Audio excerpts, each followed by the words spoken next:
In today's English lesson, you are going to learn hundreds of new terms you might see on the IELTS or TOEFL exam, or maybe just words you want to use in a future conversation. These are all English lessons that have appeared either on this channel or my other channel. You will travel to India and Mexico in this English lesson. You will learn about some American news stories. This is going to be a great English lesson if you want to listen to it while you are working out, maybe while you are doing chores around the house. Who knows, maybe you will even watch this when you are trying to go to sleep. If you are looking for an English-speaking partner, I can be that partner. Take a look in the comments. There is a link to follow if you would like for me to be your speaking partner. Before we get into the lesson, please go ahead, hit that like button so other English learners will be able to find this lesson. Maybe get a notepad and a pencil to take notes, and I hope you enjoy.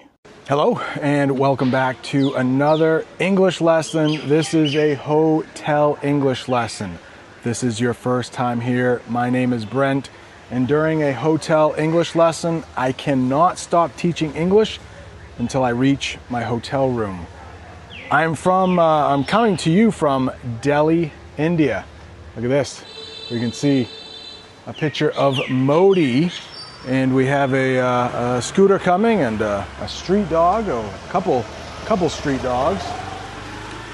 But yeah, it just rained here. I just arrived at my Airbnb,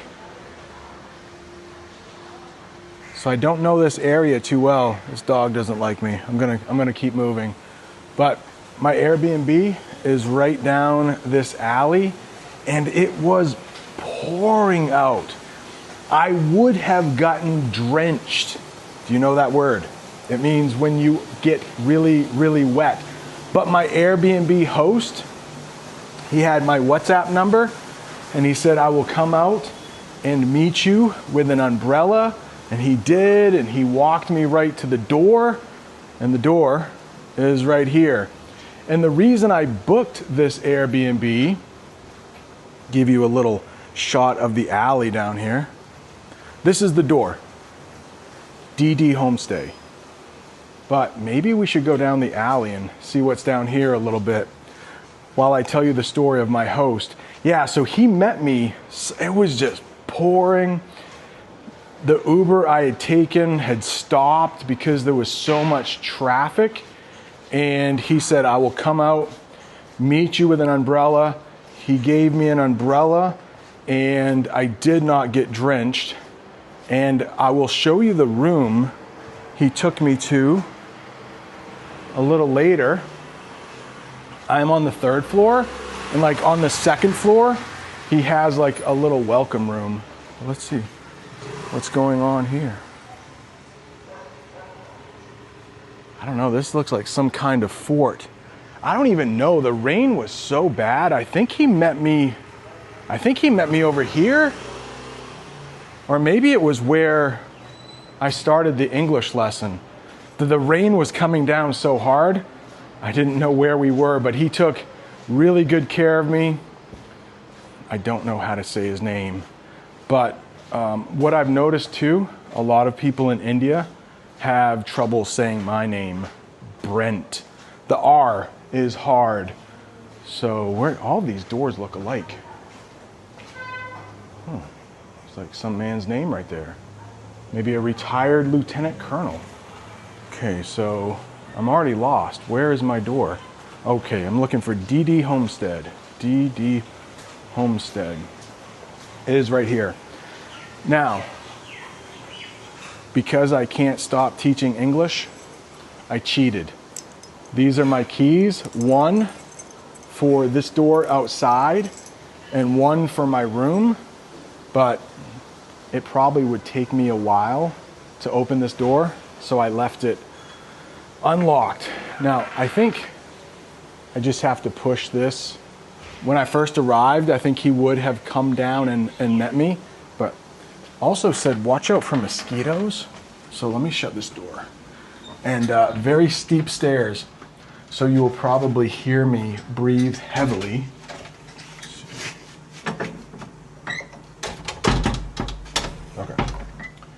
that is secure. It's shut. Uh-oh.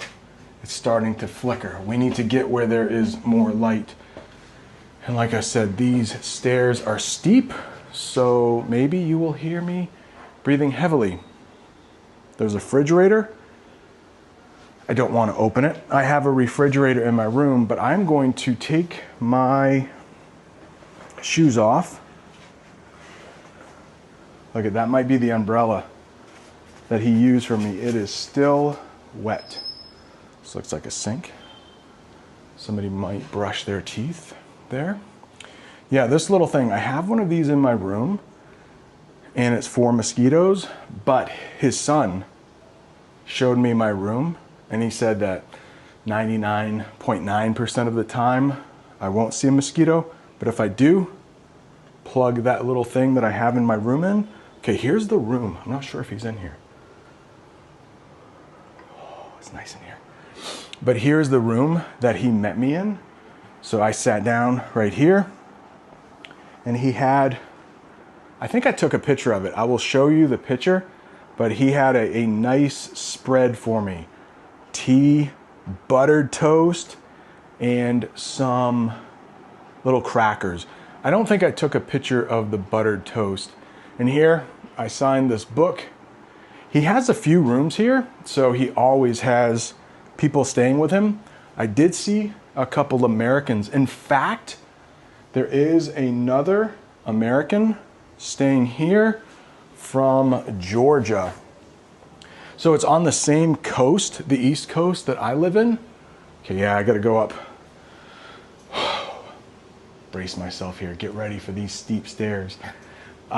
It's on the same coast as my state. He's from Georgia. If you know the city of Atlanta, oh, here we go. And they are Hindus. So on the review for the Airbnb, it said they're vegetarians, so please don't bring in, look at that. So please don't bring in any meat or any eggs. But it is right on the Airbnb, so if you have problems with that, if you want to bring in eggs or meat, you know, don't rent this Airbnb. Filtered water inside. So they said, let's see. Oh, some people are coming, but remember, I can't stop teaching. I can't stop teaching. So it looks like there might be extra water here. Oh yeah, and my Airbnb has plenty of water. I will show you. Uh-oh, it could be awkward here in a minute. Somebody is up there, and these stairs are very narrow. So I might have to wait here for a minute. Oh, they're down there. Okay. We won't have any trouble going upstairs. One more flight of stairs. That's beautiful. I didn't notice that when I came in. Okay, I think my room is just right up here. I'm in 301, and I did not lock my room. Okay, here we go. There's my room. Yeah.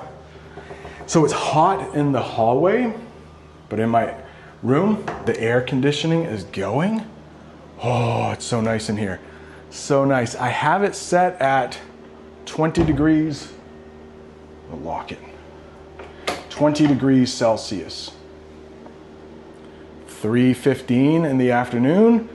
If you want to hang your coat here, we have a coat rack. Oh, an additional lock. I don't think I will need it. It seems very safe here. But his son said, feel free to have any of these snacks. Filtered water, filtered water, filtered water, all full. Mug for tea, all the tea that I want. This cup for water. These snacks, I will probably eat these at some point tonight. A TV, but if you have seen other English lessons at a hotel, I always say, I will not watch TV. I did not come to India to watch TV. So these look like Hindu gods. Could be Krishna, could be Shiva, I'm not sure. If you know, please let me know in the comments. I should probably ask you to like this video. Some more monuments of Delhi. And tomorrow, I think I will film, but I have a tour where I will be going to 5, 6, 7 different monuments in Delhi. Oh, what is this over here? More coat racks. Look at that. Or we might say coat hooks. Coat hooks. Hair dryer, if I need it. Now that I have hair, maybe I do need it. Shout out to Cab Health. I had a hair transplant last year, so I have more hair. If you want a hair transplant, tell them Brent 10. They will give you 10% off a hair transplant. Okay, not much of a view here. Not much of a view. All right, this is only one room, and of course the bathroom. Some nice flowers here, some extra toilet paper. Yeah, I had a little trouble with my adapter. Because I'm from the United States, you need a different plug here. I finally got it to work. There are a lot of plugs throughout the room, but I only found 2 that would work, and it took me a little while. This one works, and I could have a cord that went to this shelf, but I figured I'm charging my power bank right here with that cord. So right near the bed. Oh, again, the last Airbnb lesson, you might have seen it.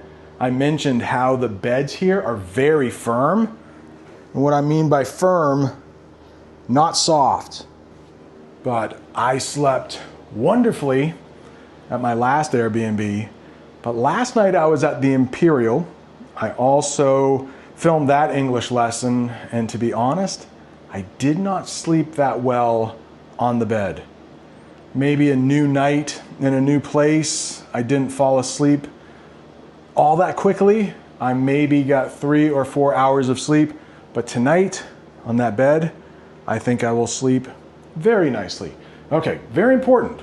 Bed, bathroom. Let's take a look. And all of these things are labeled. I know I have to do something here if I want to take a shower, or at least a hot shower. Let's get the light on. So they told me if this, so I flick, or flip. If I flick this on, there will be, I think this is the hot water tank. There will be a light that comes on here. Red means stop. Don't take a shower unless you want cold water. When it turns green, we're good to go. We will have a warm shower. And here, the shower head, nice rainfall shower head. Squeegee, there was one of those in the last Airbnb. So if the floor is wet, you just take the water and squeegee it into the drain. And of course we have, we have a toilet right here. Important toilet with plenty of toilet paper. Oh, bum gun. Let's try it out. Let's see how it works here. Bum gun. There you go. Put that back.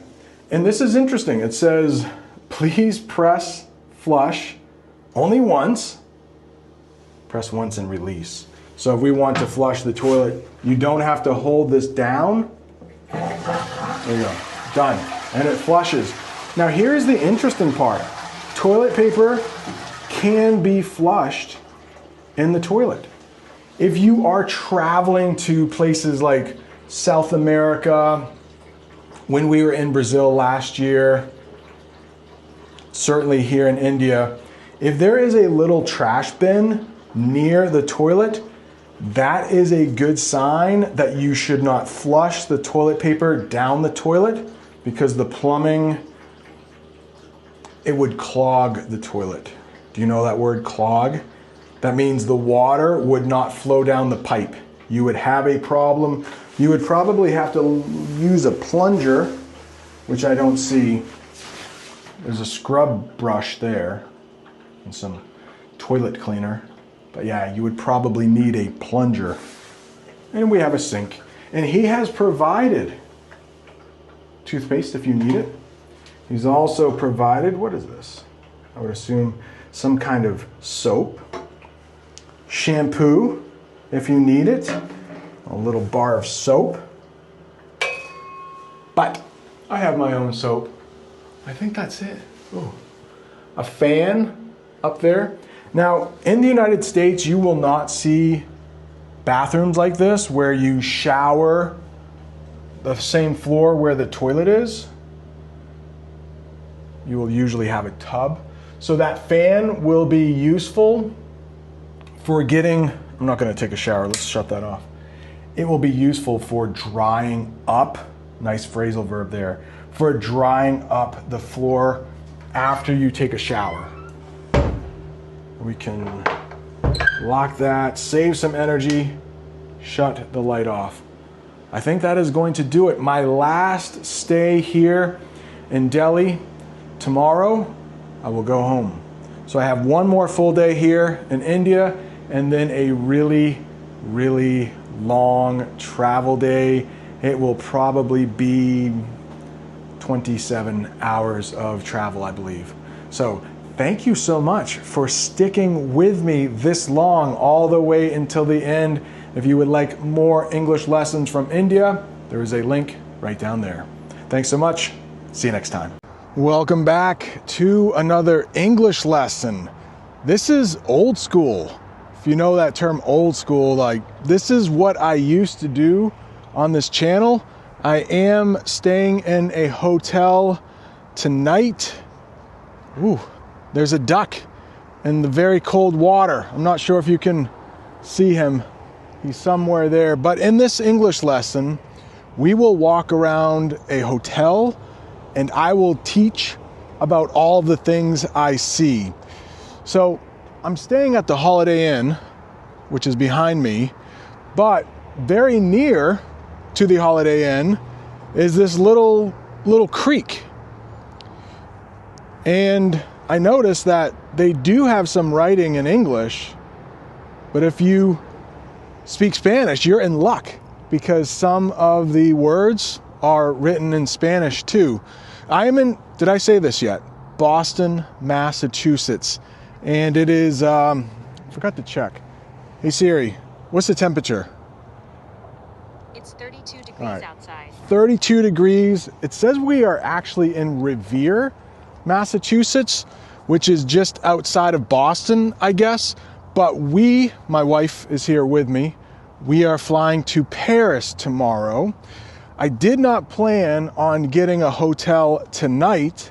Oh, I see another, I think it's a duck. Let's check out this thing.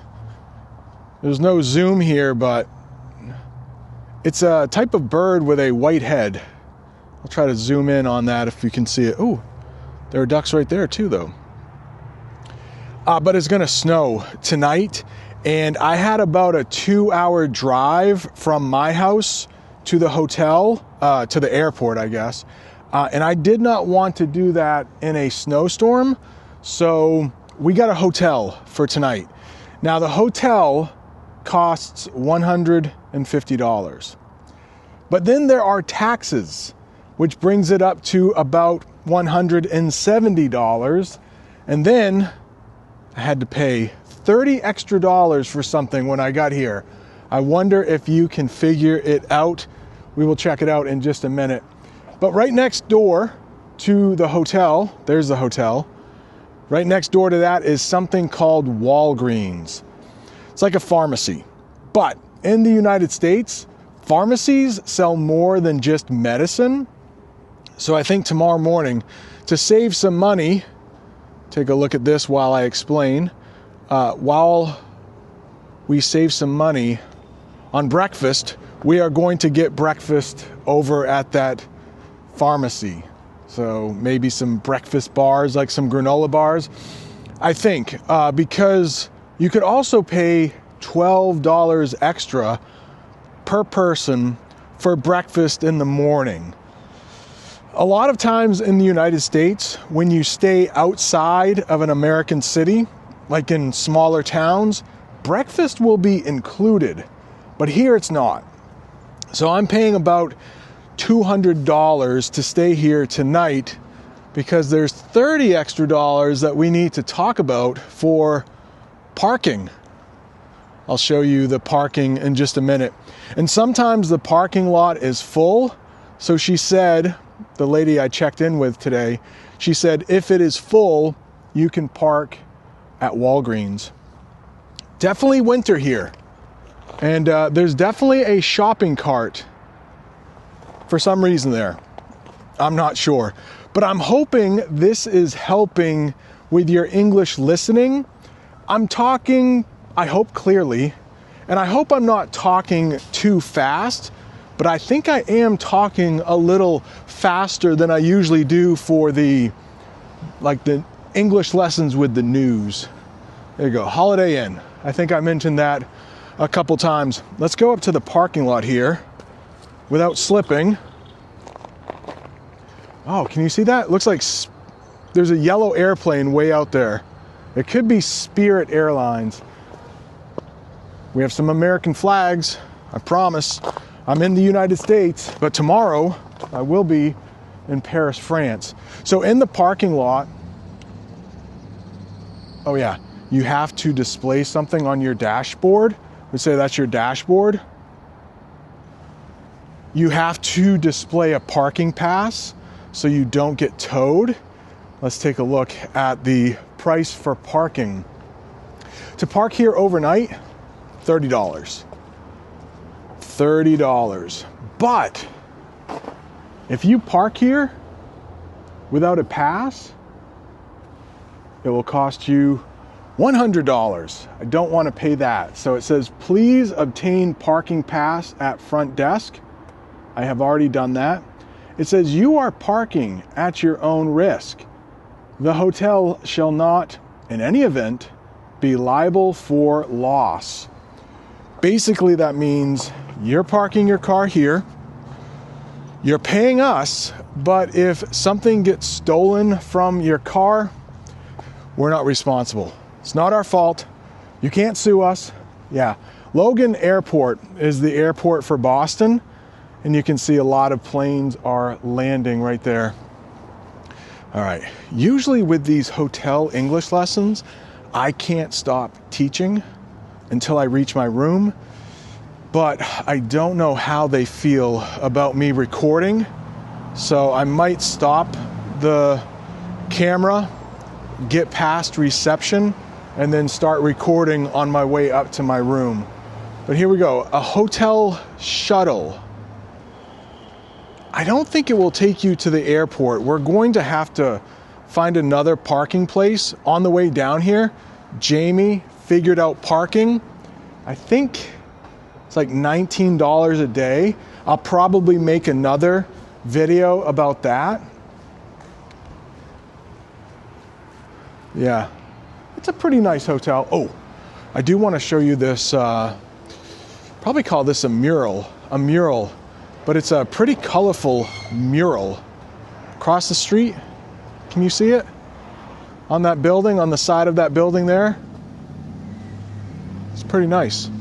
Okay, so I'm gonna stop the camera here, and then I'll show you the lobby, but I'll do that with my phone so it's not as obvious.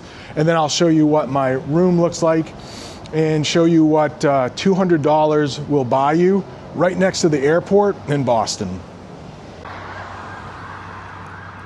All right, welcome back to another English lesson. Looks like there's some action already going on. We have the police. The police are coming by. But yeah, this is going to be a hotel English lesson. If you have never seen one of these English lessons before, basically I can't stop teaching English until I get to my room. And this is where I'm staying tonight.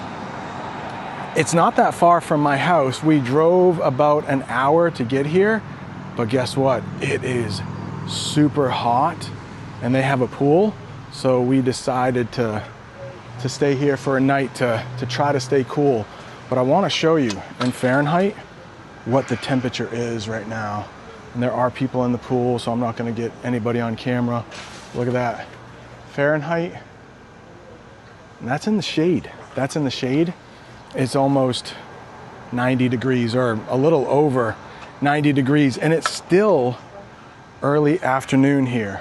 Let's see, is there a clock around here? Maybe. Is that? No, that's another. That's a thermometer. We would call that a thermometer, which tells the temperature. And you can't smoke here, which is fine because Jamie and I don't smoke. You also have some rules for the pool. No unsupervised small children. If a child is supervised, that means their parents are nearby. Oh yeah.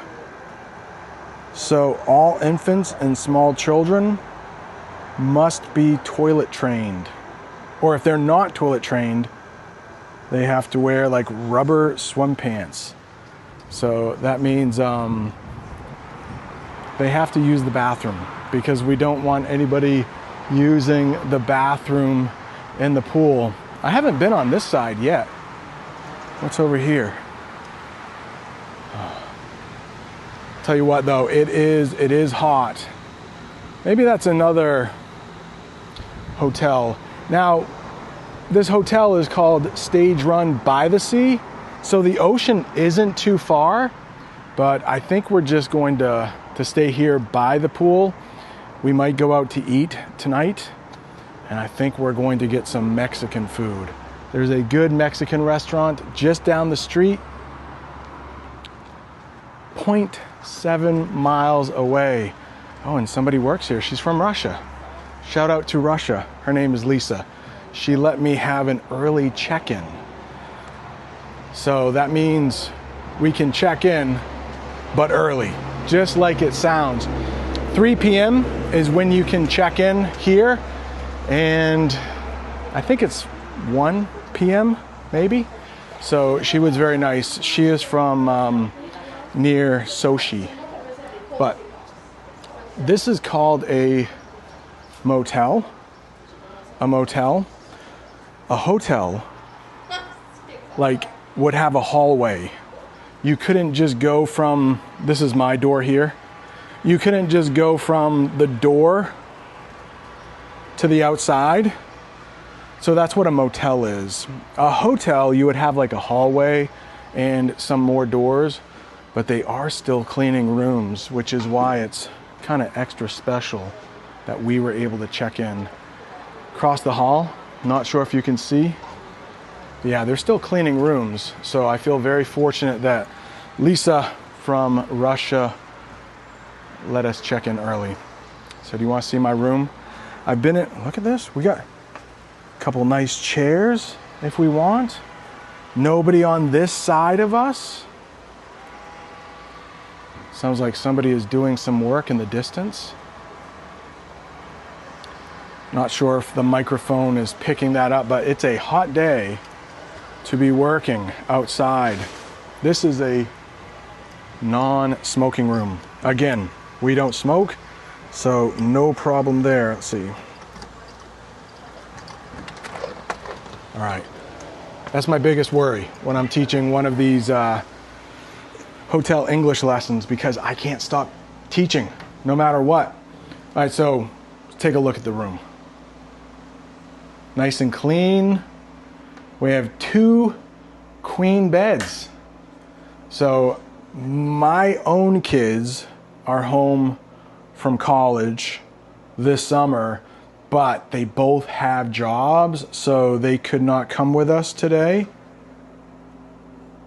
Okay, oh, a little envelope so that you can give a tip if the room is really clean.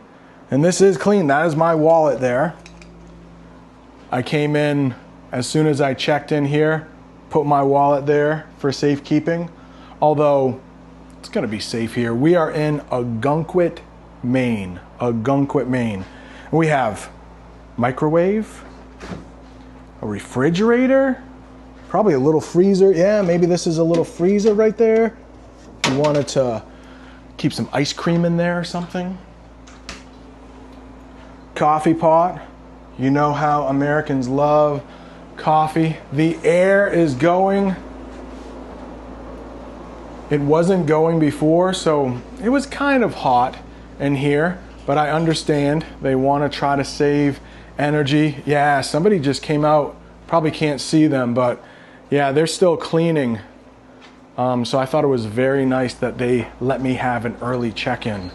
What is this? This is empty. Hopefully it's nothing important. Probably tissues, but they have tissues over here. Should we turn the light on? This camera is pretty good, so yeah, this will be better. So that's me right there.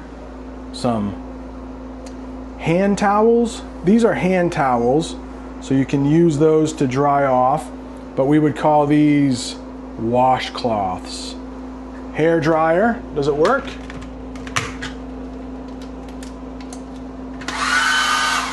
Yep. I do have hair now, thanks to my hair transplant. If I could shut this off. Oh, there we go. But I don't use a hair dryer. Jamie does, though. All right, let's check out the bathroom. We paid $136 for this hotel by the ocean in the summer. Bathroom. It is basic, but it is good enough. Definitely great. Pool right out there. That was the problem. We didn't have a bathroom. We were sitting by the pool, so I was like, oh, what if we had to use the bathroom? We would just have to hold it. Do you know that English phrasal verb? When you have to go to the bathroom, but you don't have a bathroom nearby, you would say, oh man, I have to hold it. I think that's gonna be it. Let's go out here. We'll say goodbye from outside. A very warm, did I show you the pool? Not too many people by the pool now, so it's gonna be nice. We'll stay here the whole afternoon, get some Mexican food. Have to go back home tomorrow, but it will be a nice little getaway. Thanks so much for watching. Thanks for watching until the end. See you next time. Watching the news in English is a great way to become a better speaker in English, but unfortunately, they often use some very difficult vocabulary. And today, we have a super sad news story. In the early morning hours in Texas, a flash flood, we will talk about those two terms, swept through, and we will also talk about that English phrasal verb, an area causing the deaths of at least 24 people. And as I record this English lesson, there are over 20 girls missing who were attending a summer camp. My heart goes out to the families who have lost loved ones and those who are still looking for their loved ones. Of course, we need to talk about flood and flash flood. We'll talk about what panic is. We'll talk about the adjective catastrophic. We will talk about that English phrasal verb swept through, and so many others. If this sounds like a useful English lesson to you, please go ahead, hit that like button, subscribe if you haven't subscribed yet, and we'll watch that news clip together. This story, so crazy. Panic is growing in Texas as at least 20 young girls from summer camp along the Guadalupe River remain missing after catastrophic flash floods swept through the area. Desperate parents are flooding social media with pictures of their daughters and posting urgent pleas for information. So first of all, we need to talk about what a flood is and what a flash flood is. So for each of these terms, I will have a simple definition to help you understand the meaning, and I will also have a sentence or two to help you understand even further. So a flood is a large amount of water that covers land that is usually dry. A huge flood in Texas killed 24 people. At least this just happened a few hours ago, so I expect that number to rise and destroyed many homes. Here is another sentence using flood. You may not need it. We are starting off pretty easy, but here it is. We had a small flood in our basement after heavy rain. But a flash flood is different and much more dangerous. A flash flood is a sudden flood that happens very quickly. And this is why so many people were surprised and swept away. A flash flood hit Texas in the middle of the night, catching everyone by surprise. Here is another sentence that uses flash flood. The weather report said to watch for flash floods after the storm. And of course, a flash flood can cause a lot of panic. If you take a look at that picture, that person definitely looks like they are experiencing panic. You might also hear panic attack. This is when someone is panicked out of the blue, like they didn't know it was going to happen. So let's talk about what panic means. A sudden, strong feeling of fear that makes people act without thinking. People were in a panic as water rushed into the camp cabins. And this disaster would be considered catastrophic. Catastrophic means causing great damage or suffering. In other words, it's very bad. The flooding in Texas was catastrophic, leaving entire neighborhoods underwater. Let's talk about catastrophic without talking about floods, like in everyday life. Forgetting to back up my computer was catastrophic for my project. They probably lost all of that information because they didn't back it up in their computer. This story, so crazy. Panic is growing in Texas as at least 20 young girls from a summer camp along the Guadalupe River remain missing after catastrophic flash floods swept through the area. Desperate parents are flooding social media with pictures of their daughters and posting urgent pleas for information. And the rescue efforts are ongoing at this hour, but they're being hampered by downed power lines, the flooded roads, of course, and bad cell phone service to boot. John Fanolio, live in the news center. He's got more on the search efforts as that death toll, John, continues to rise. If you would like to practice your speaking, but you don't have a speaking partner, let me be your speaking partner. For the next few months, I am offering classes where you can talk to me one-on-one to improve your speaking. There are links in the comments and also in the description. Also, if you would like to watch the newscast without my talking, there is a link for that too. I've used this English phrasal verb a couple times in the lesson already, so I think we should probably talk about what swept through means. When something moves through a place very quickly and with force. Now we could talk about water, but we'll have a different sentence in a minute. The river swept through the camp and took cabins and cars with it. A cold wind swept through the office when the door opened. You could also talk about sickness. You could say the flu swept through the school, causing many people to get sick. What if somebody is desperate? That means feeling a big need or hopelessness, like they have no hope, willing to try anything. Families were desperate to hear if their missing daughters were safe. I also have another sentence that uses desperate, but it doesn't have anything to do with the floods. I was desperate for a cup of coffee after my long night. So please let me know in the comments, how do you start your day? Do you do a workout? Do you grab a cup of coffee? Are you desperate for that energy in the morning? Flooding. Now, we've talked about a flooding that has something to do with water.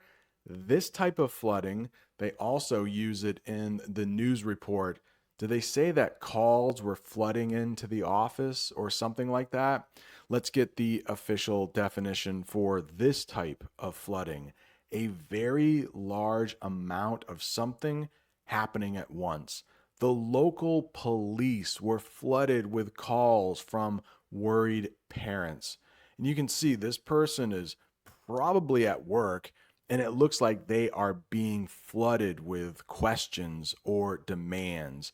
Here is a sentence using flooding, but nothing to do with water here. My inbox was flooded with emails after the company sent out the announcement. Do you know what it means if something is urgent in English? It means very important and needing quick action. The rescue teams sent out urgent warnings for people to stay inside. But how about this? You might have something urgent at work.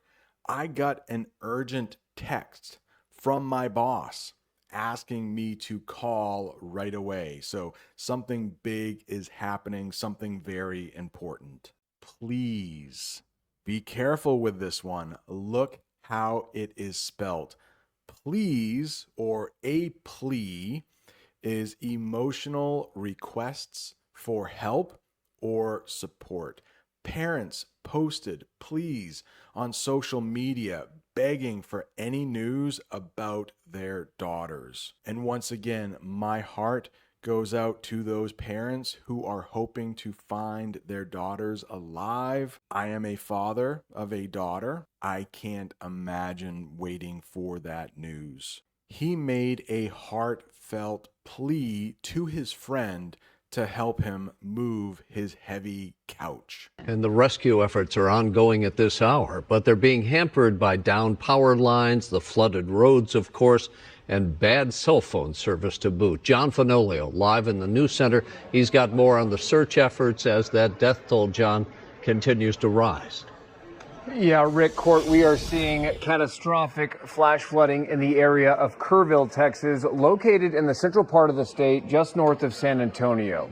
The National Weather Service says a month's worth of rain fell in just a few short hours as people slept early Friday morning. Texas officials say at least 24 people have died and dozens remain missing. Among the missing, young girls from a summer camp located along the Guadalupe River. Hampered. What if something is hampered? It's not a good thing. Made slow or difficult. Rescue efforts were hampered by fallen trees and blocked roads. How about something that has nothing to do with these floods? My work was hampered by slow internet connection all day. This person's walking is definitely going to be hampered because they have a cast on their foot and it looks like they are going to need crutches to get around. You probably know what boots are. You can wear them on your feet. They're like heavy shoes, but to boot means something different. A phrase that means also or in addition. The flood destroyed homes and to boot left hundreds without power or electricity. Now take a look at this picture. You have a little girl walking in the rain, maybe a little boy, I'm not sure, but this person is walking in the rain, and guess what? It's also cold. Here is a sentence. It was raining all day and cold to boot. Yeah, those 20 missing girls were attending a summer camp. I'm not sure if this is just an American thing. I'm not sure how many people didn't know what a summer camp was, but they are very popular here in the United States. It's a place where kids stay during the summer to do activities and have fun. Over 20 girls went missing from a summer camp during the flood. Some summer camps, you can spend the night. Parents might send their children to summer camp for a week or maybe even a month during the summer. Her daughter is excited to go to summer camp next month. Tonight, a frantic search for missing and stranded people after torrential rains triggered deadly flash floods in central Texas. Authorities in Kerr County, north of San Antonio, say at least 24 people were killed, dozens still missing. We're not going to be giving any names out at this time. We're still notifying next of kin. Among the hardest hit areas, Camp Mystic, a Christian summer camp for girls located on the banks of the Guadalupe River. Early Friday, Texas officials said at least 20 young girls from the camp were missing. By nightfall, Kerr County Sheriff Larry Letha said the number of missing could be as many as 25. This is footage of the camp from several years ago. It houses some 700 campers. Authorities say many here had no warning as the heaviest rain came just before dawn. Have you ever been stranded on the side of the road because your car broke down?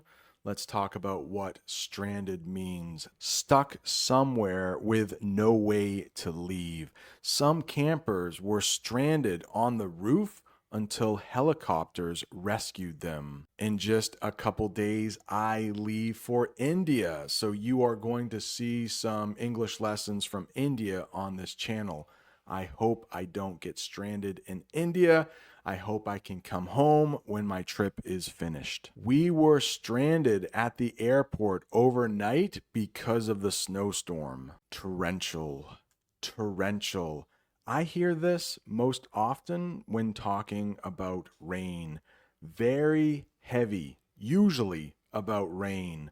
Torrential rains caused rivers in Texas to rise over 20 feet. We had to run inside to get out of the torrential downpour. A downpour is when it rains really heavily. Next of kin. Kin, in this way, are your close family members. Next of kin is not ever used in a good way. That is a person's closest living family members. You hear this term quite a bit when talking about disasters. Officials wanted to contact the next of kin of people who died. They didn't want family members learning about the deaths on TV. The hospital asked me to list my next of kin in case of an emergency. Like, these are people you might contact if something goes wrong during surgery. Dawn. Do you know this word? Dawn. The first light of day. Early in the morning. The floodwaters hit just before dawn when most people were sleeping. Probably at the worst possible time, which is why we have so many deaths. We wake up at dawn to watch the sunrise on the beach. You might also hear the crack of dawn, which means like really, really early. Authorities say many here had no warning as the heaviest rain came just before dawn. According to the National Weather Service, slow-moving storms dumped 5 to 10 inches of rain across the region before sunrise, causing the river to rise more than 26 feet in just 90 minutes. Desperate parents posting pictures of their children online, hoping for any information. Others anxiously waiting at evacuation centers for news that their child had been found. More than 200 people rescued so far. Texas Governor Greg Abbott issuing a disaster declaration for at least 15 counties as search and rescue operations continue. This is a time when we as a state, we as a community, need God more than ever. Little kids, off at camp, joyfully excited about the upcoming day to celebrate the 4th of July. Campers alongside the river. So many people have been swept up into an extraordinary catastrophe. Whatever these communities need, the state of Texas is going to step up and provide it. Just such a tragic story. Hundreds of rescuers continue to search for the missing tonight. The Texas National Guard has been activated and is on the ground. The U.S. Coast Guard and FEMA have also been deployed to the region. Texas officials say that the parents and families of those missing children have been notified. Officials also say that tonight the situation remains an active search and rescue operation, and as such, those numbers could change. Okay, here we have what is a typical evacuation center in the United States. It looks like a high school gym. Let's get the official definition. Safe places where people go during emergencies. Evacuation centers were set up for families who lost their homes in the flood.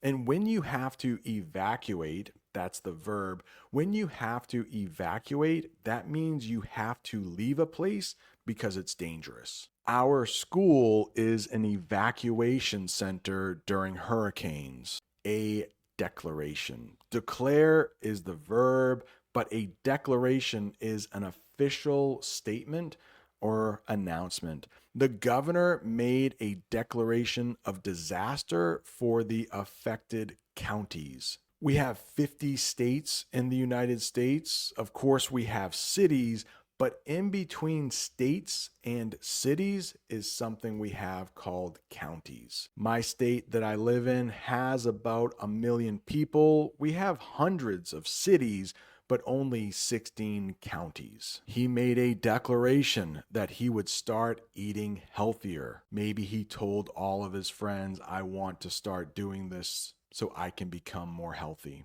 Swept up. Here is another English phrasal verb. We talked about swept through before. These are similar. Swept up means taken away by strong moving water or caught up in something quickly. The next sentence I have will have something to do with this picture, people at a concert. But before we get to that, this sentence is about the flooding. Cabins and cars were swept up by the rushing water. I got swept up in the excitement of the concert. I've done a few English lessons about disasters in the United States, and I almost always mention FEMA. So this might be review. FEMA is short for the Federal Emergency Management Agency. Nobody ever says that. We just say FEMA, a U.S. group that helps during and after disasters. FEMA was called to help with the rescue and recovery in Texas. After the hurricane, FEMA helped people rebuild their homes. And we have notified. It's a verb. It means told officially or formally. Families were notified when their missing loved ones were found, and that is good news. I would hate to be notified that a loved one has passed away. We also have notifications, so you can get these on your phone. In the picture, somebody is receiving a notification. It looks like about email. But I have one more sentence using notified, and it has nothing to do with the floods. I notified my boss that I would be late because of traffic. Congratulations, you made it to the end of another very difficult English lesson. If you are looking for more English lessons about disasters, there is a whole playlist for you. Please don't forget, if you would like to improve your English speaking, I am offering one-on-one sessions to help you do that. Thanks so much for watching. See you next time. Are you studying for the IELTS or TOEFL exam? Do you want to have better conversations in English? If the answer to those two questions is yes, Well, then this is the perfect English lesson for you. In today's English lesson, we are going to watch a video from a place called Watch Mojo. They have all of these lists. And today's list is 10 historical figures with terrible secrets. So today you are going to learn about 50 new terms, one of the longest lessons I have ever done. And you will also learn some secrets, some very bad secrets about some very famous men. Yes, these 10 historical figures are all famous men. You know what? I should say 9 historical figures. There is one we are going to skip. I don't even want to say his name. He is such a bad guy. Maybe you can guess. If that sounds interesting to you, please go ahead, hit that like button, and let's watch the first clip together. Welcome to Watch Mojo, and today we're looking at the darkest secrets from some of the past's most famous figures. In terms of ruthlessness, bloodlust, Stalin remains one of the greatest villains of the 20th century.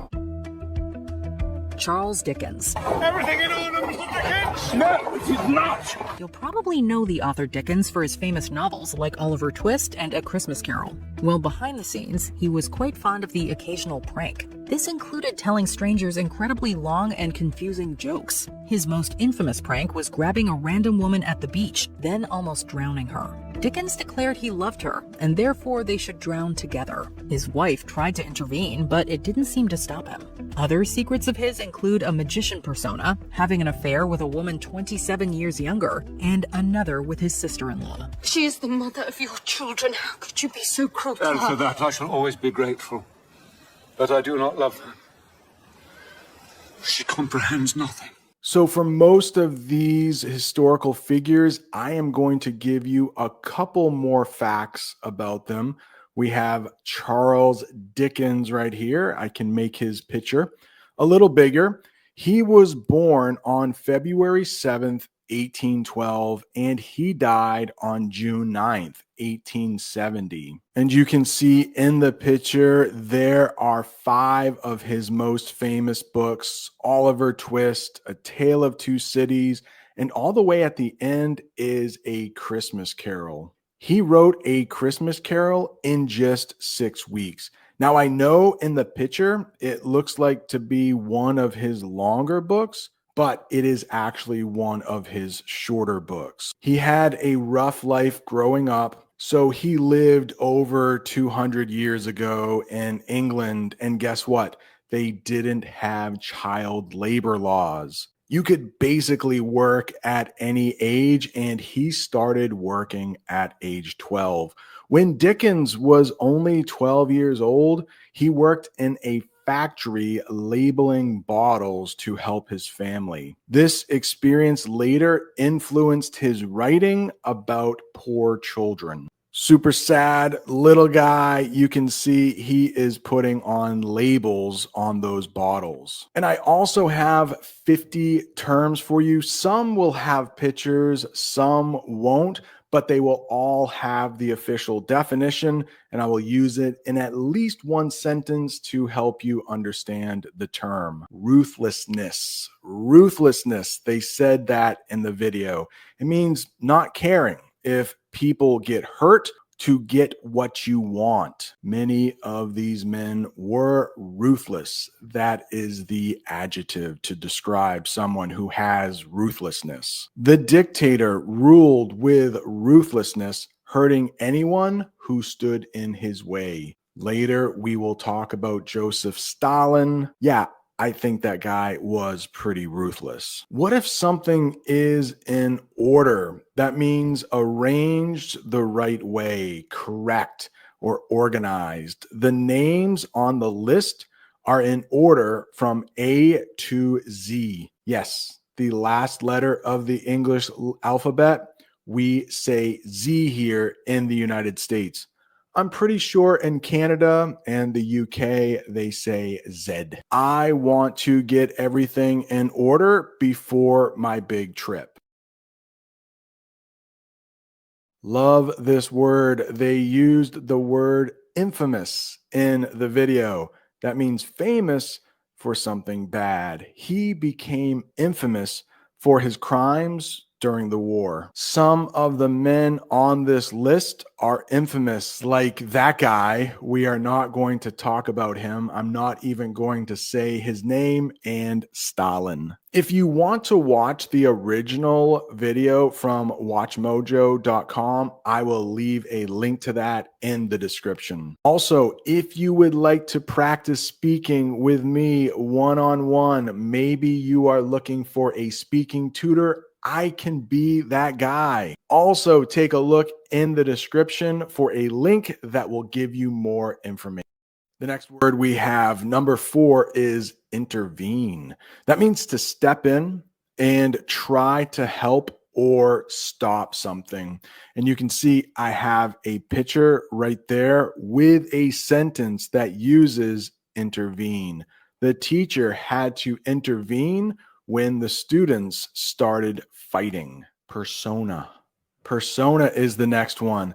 That is the image or personality someone shows to others. It might not be the real person. He had a friendly persona, but he was actually very selfish. Most of the guys on this list seem to be quite selfish. They want everything for themselves. They don't think too much about what other people think or what other people need. King Edward VIII.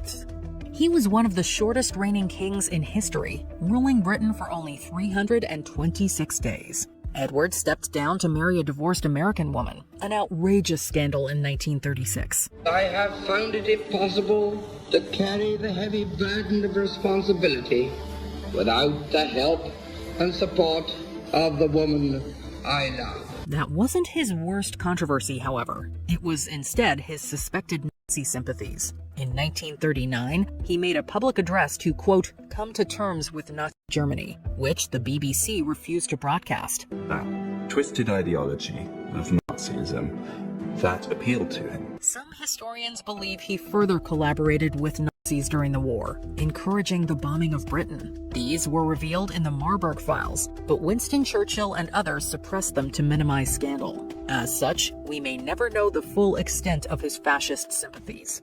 Even his weaknesses and his character didn't really prepare me for the sheer audacity of the way he behaved. They also talked about Edward VIII.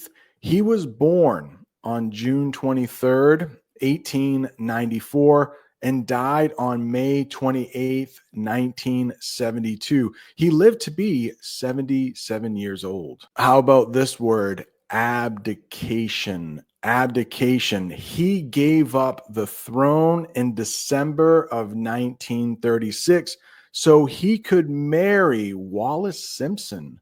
She was an American woman who had been divorced. So because he married her, he had to abdicate the throne. He had to give up being king. Edward VIII and Wallis Simpson never had children. The Duke and Duchess of Windsor had no kids. The next one we have is comprehends. Comprehends. I hope you are comprehending most of what I am saying. Comprehends means to understand something. She comprehends the lesson very well. The next word we have here is rain. Now notice the way it is spelled. It has nothing to do with the weather that comes from the sky. No, this type of rain, even though it sounds like the wet stuff, it is the time when a king, queen, or leader is in power. During his reign, the country was at war. Do you know this English phrasal verb, stepped down? That means quit a powerful job. The president stepped down after the scandal. In the United States, we have only had one president to step down while he was in office. That guy was Richard Nixon. This happened in the 1970s. He got caught doing something bad. In the video, they said King Edward VIII had sympathies towards a very bad group of people during World War II. Sympathies means feelings or support or care for someone. And I actually have a picture for this one. He showed sympathies for the victims of the war. So in that case, sympathies is a good thing. But if you have sympathies for bad people, well, of course, that is not good. Let's read that sentence below to help you with your English reading, something you will have to do on the IELTS or TOEFL exam. They said King Edward VIII was a Nazi sympathizer. I might beep out that word that starts with N in that sentence. YouTube might get angry if I say it. Those people that start with N definitely had a twisted ideology. They used it in the video. Let's talk about it here. A very wrong or harmful way of thinking. The group followed a twisted ideology that caused pain to others. Collaborated. That means work together with someone. He collaborated with the enemy during the war. But collaborating with someone like at work can be a good thing. Do you remember last summer when Bob the Canadian and I collaborated on a few English lessons? That was a fun time. Maybe we will do that again next summer. I was lucky that I could collaborate with my best friend at work on a very important project. The next one is suppressed. Suppressed means stopped by force or pressure. The government suppressed the protest. I had to suppress my laughter because we were in a quiet theater. Again, that means to stop something from happening. So I had to stop the laughter from coming out of my mouth. Fascist. That's the next one. Fascist. A person who supports a very strict and unfair government. The fascist leader didn't allow for free speech. I don't hear of too many governments called fascist. This is the most popular one, I think. One example of a fascist government would be Italy under Mussolini during World War II. Audacity. Great word here. Audacity. I can't believe you had the audacity to do that.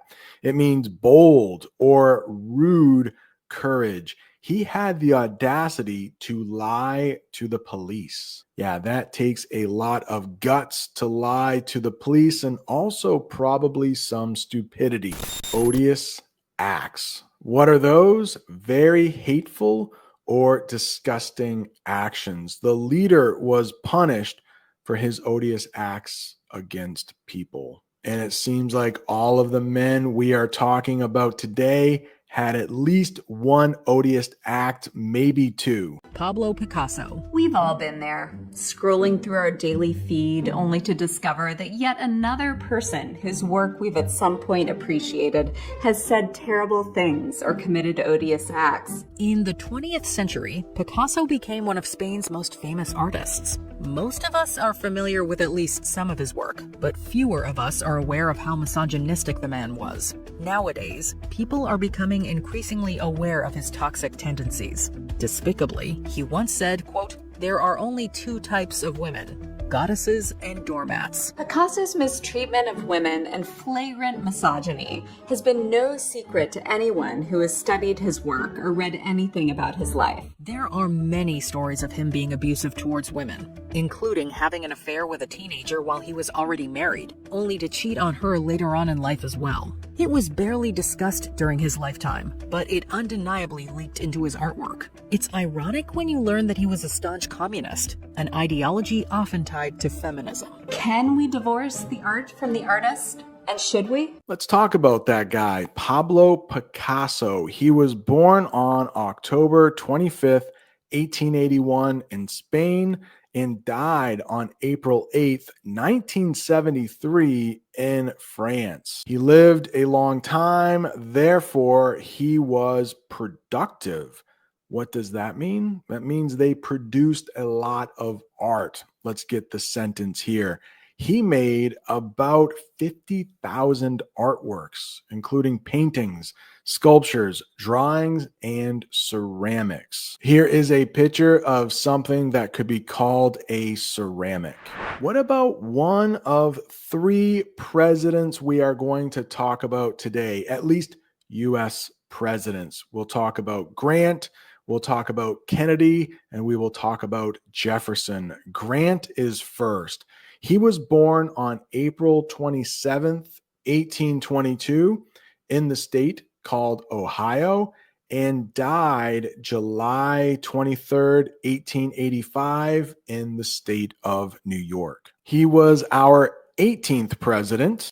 He served as president from 1869 to 1877. And in case you didn't know, Grant's face is on the U.S. $50 bill. Ulysses S. Grant. The 18th President of the United States and a Union Army general fought hard to abolish slavery. Grant is the unheroic hero of our greatest national epic. Despite opposing slavery, there is sufficient evidence to say he harbored racist beliefs. As president, he allowed white settlers to take indigenous lands. He favored the assimilation of Native Americans, which is considered cultural genocide. Additionally, Grant was the last president to own a slave, whom he thankfully freed. In 1862, he controversially issued General Order No. 11, which forcibly expelled all Jewish people from his district. The most anti-Jewish official order in all of American history, the only time Jews as a class have been expelled. In 1871, he hoped to move all American people of color to the Dominican Republic. Grant thought this was an ideal solution to racial tensions in the South. This is something very bad. Misogynistic. Misogynistic, that means hating or being unfair to women. His misogynistic comments made many people angry. And if a person acts like that, you can call them a misogynist. Toxic tendencies. Toxic tendencies. If you have a tendency, it means you do it often. Toxic tendencies, repeating harmful or negative behaviors. He had toxic tendencies like yelling at people and blaming others. Number 18. Remember, we have 50 in this English lesson. If you are still watching, congratulations. Maybe watch it a couple times or maybe take a break, come back to it later. But the next one we have is despicably. Despicably, it means in a way that is very bad or shameful. He acted despicably by hurting innocent people. It was truly despicable that he got fired right before Christmas. Many Americans celebrate Christmas. Many Americans spend a lot of money during Christmas. It would be horrible if somebody got fired right before Christmas. I mean, wait until after Christmas to fire that person. A doormat. Now, right over there is a picture of what a doormat looks like. You might place it before your front door so when guests come over, they can wipe their feet off before walking into the house. But in the video, they used it as an idiom. They said that people were treated like doormats, and that means people who let others treat them badly without fighting back. Some of his friends were doormats and never stood up to him. Flagrant. Flagrant. That means very obvious and bad. His flagrant lies shocked the whole country. Take a look at this picture. It is of a soccer game, right? Or at least we call that game soccer in the United States. The soccer player committed a flagrant foul right in front of the referee. It was barely discussed during his lifetime, but it undeniably leaked into his artwork. It's ironic when you learn that he was a staunch communist, an ideology often tied to feminism. Can we divorce the art from the artist? And should we? Ulysses S. Grant. The 18th President of the United States and a Union Army general fought hard to abolish slavery. Grant is the unheroic hero of our greatest national epic. Despite opposing slavery, there is sufficient evidence to say he harbored racist beliefs. As president, he allowed white settlers to take indigenous lands. He favored the assimilation of Native Americans, which is considered cultural genocide. Additionally, Grant was the last president to own a slave, whom he thankfully freed. In 1862, he controversially issued General Order No. 11, which forcibly expelled all Jewish people from his district. The most anti-Jewish official order in all of American history, the only time Jews as a class have been expelled. In 1871, he hoped to move all American people of color to the Dominican Republic. Grant thought this was an ideal solution to racial tensions in the South. You're still watching? Congratulations. We are about halfway done. I think this might be a 45-minute lesson or so. So stick with it. Your English is improving with every word. Undeniably means clearly true, cannot be argued. He is undeniably one of the most powerful people in the world. And I think this sentence is true. Let me know, please. This English lesson will undeniably help you improve your English. I do think that is true. Here we have for number 22 a very difficult one, and it's ironic. When I used to teach middle school, I would spend about a week teaching ironic and a few other terms. It's kind of difficult, but it is the opposite of what you expect, often in a funny or strange way. It's ironic that the man who preached peace started a war. Now, I am an English teacher, and for 20 years or so, I have taught students how to read. It would be really ironic if I, as a reading teacher, had kids of my own children, if they were like the worst readers in their class. That would be ironic. Let's take firefighters. They live at a fire station when they are at work. Imagine somebody cooking a meal and starting a fire at a fire station. That would be ironic. That would be the last place you would expect to see a fire. How about this next one? 23, staunch. Staunch, it means loyal and strong in your beliefs. She was a staunch defender of human rights. Hopefully this is true for you. Hopefully this is true for you. She was a staunch English learner. She never missed a class. Next, we have communist. Communist. This is a person who supports a system where the government owns everything and everyone shares equally. I mean, it sounds like a great idea, right? But usually when countries have tried communism, they've tried to have their citizens become communists, it doesn't work out. Those leaders usually get greedy and they want more money, more things for themselves. They don't usually share. He was a communist who believed in sharing all property. Another one that ends with ISM. Well, we had communist earlier. You could have communism. What about feminism? And a person who practices feminism is a feminist. But feminism is the belief that women should have equal rights to men.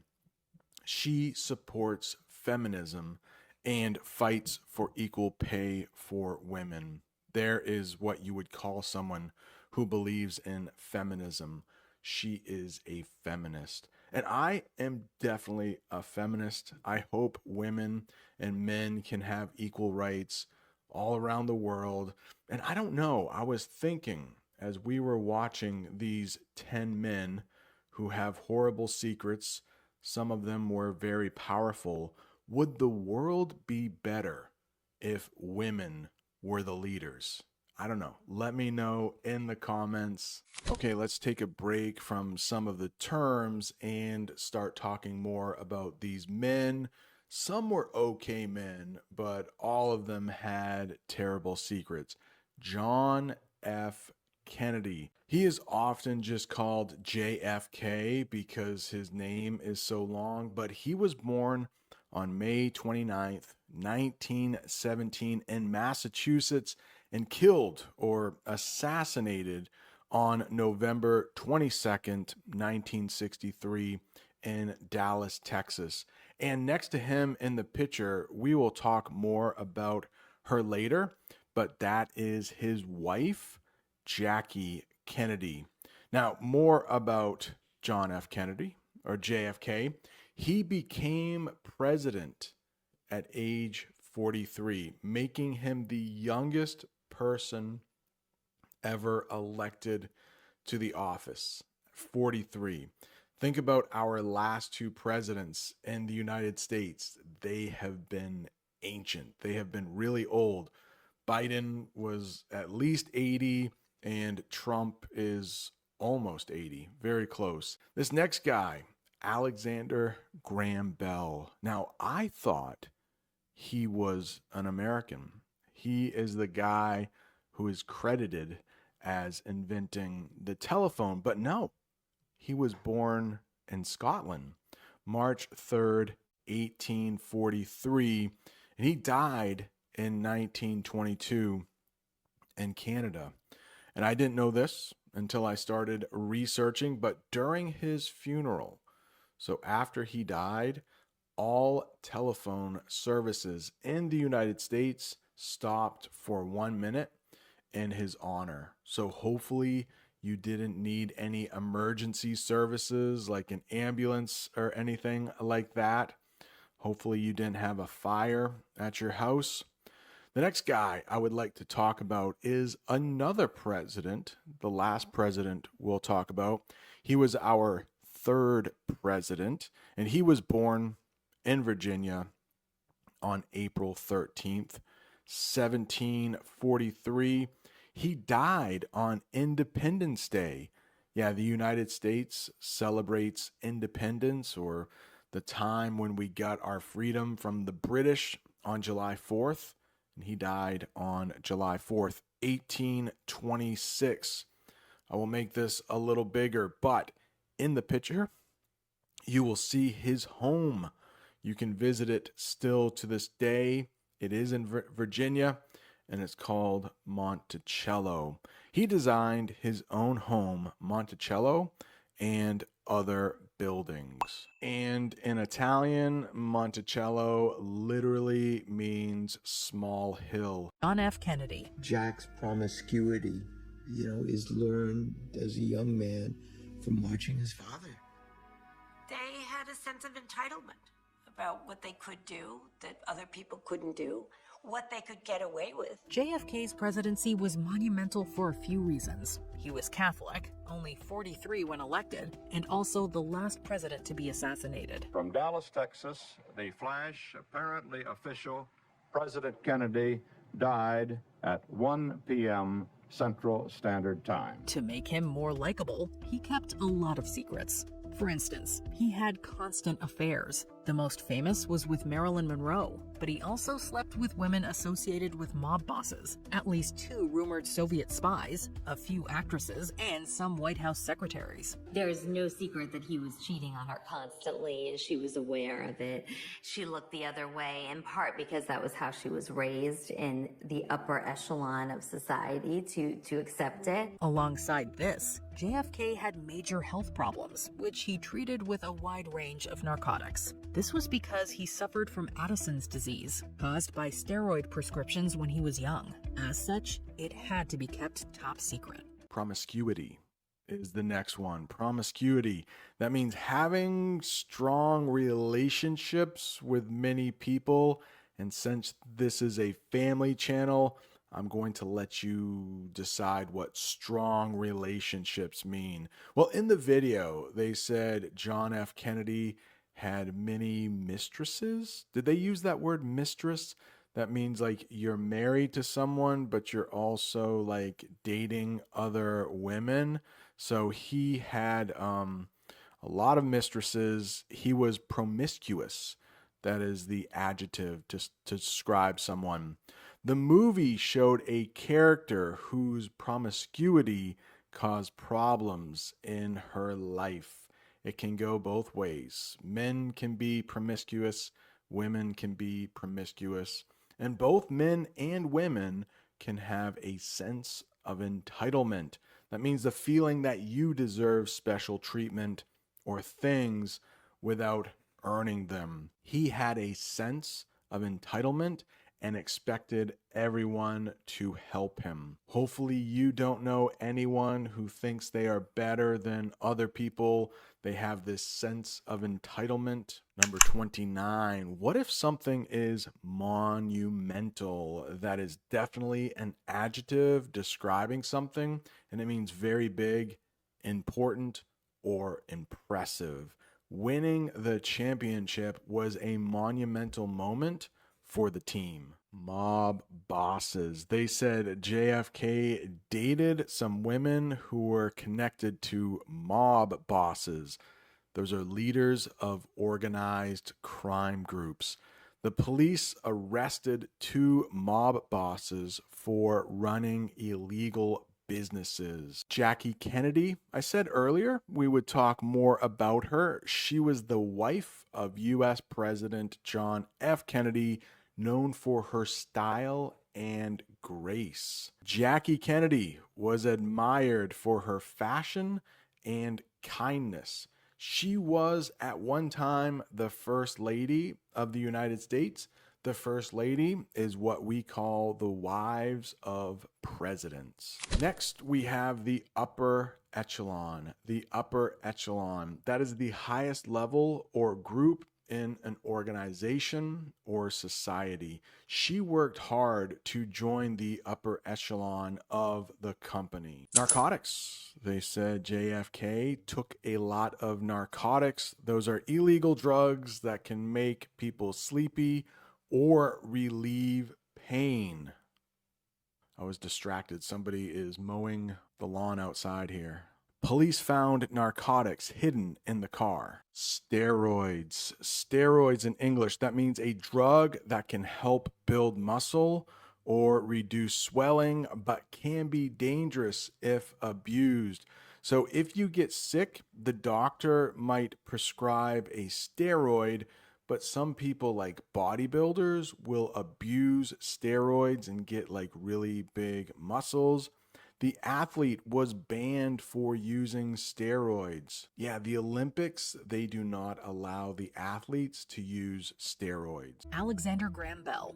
In the 19th century, his invention of the telephone made him one of Scotland's most famous figures. Watson, come here. I want to see you. I heard you.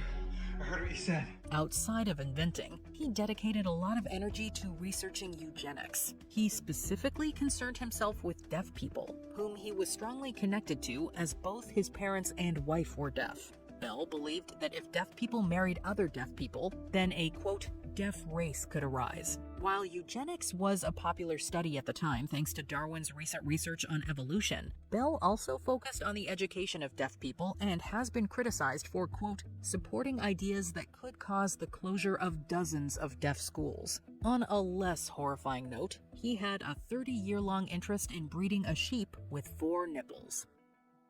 Oh boy, this is bad. Eugenics. Eugenics.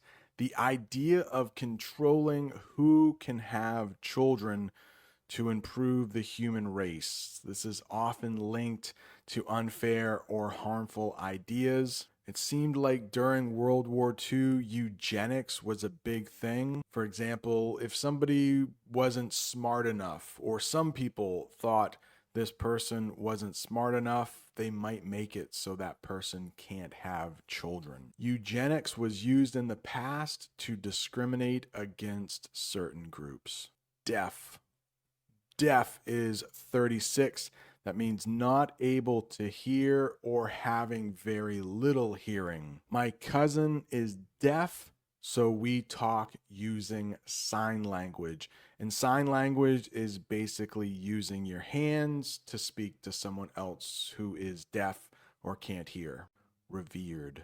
Revered, that means deeply respected or admired. Nelson Mandela is revered around the world for his fight for freedom. Now, luckily, Nelson Mandela did not make this list of 10 men who have bad secrets. As far as I know, he was a great man and later became president of South Africa. Cultivated, that means developed or improved through care and effort.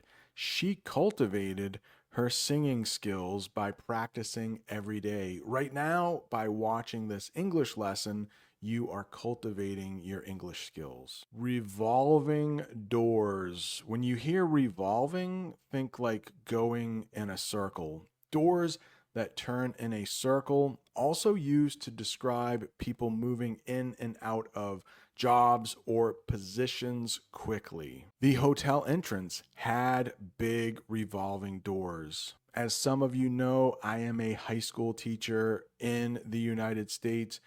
I have worked in some schools where there were revolving doors. And by that, I mean someone would take a job for a year or two and then move on. They would get a job at another place, mostly because the school wasn't very fun to work at. Luckily, my current school is great. Most of the teachers stay. I'm sure you know father or dad, but did you know father could become a verb? Fathered, to be the father of a child. He fathered 3 children before moving to another city. Oh my goodness, did he take those children with him or did he just leave them in the city? I hope he took them with him. All right, Sally Hemings, she was talked about when the video talked about Thomas Jefferson.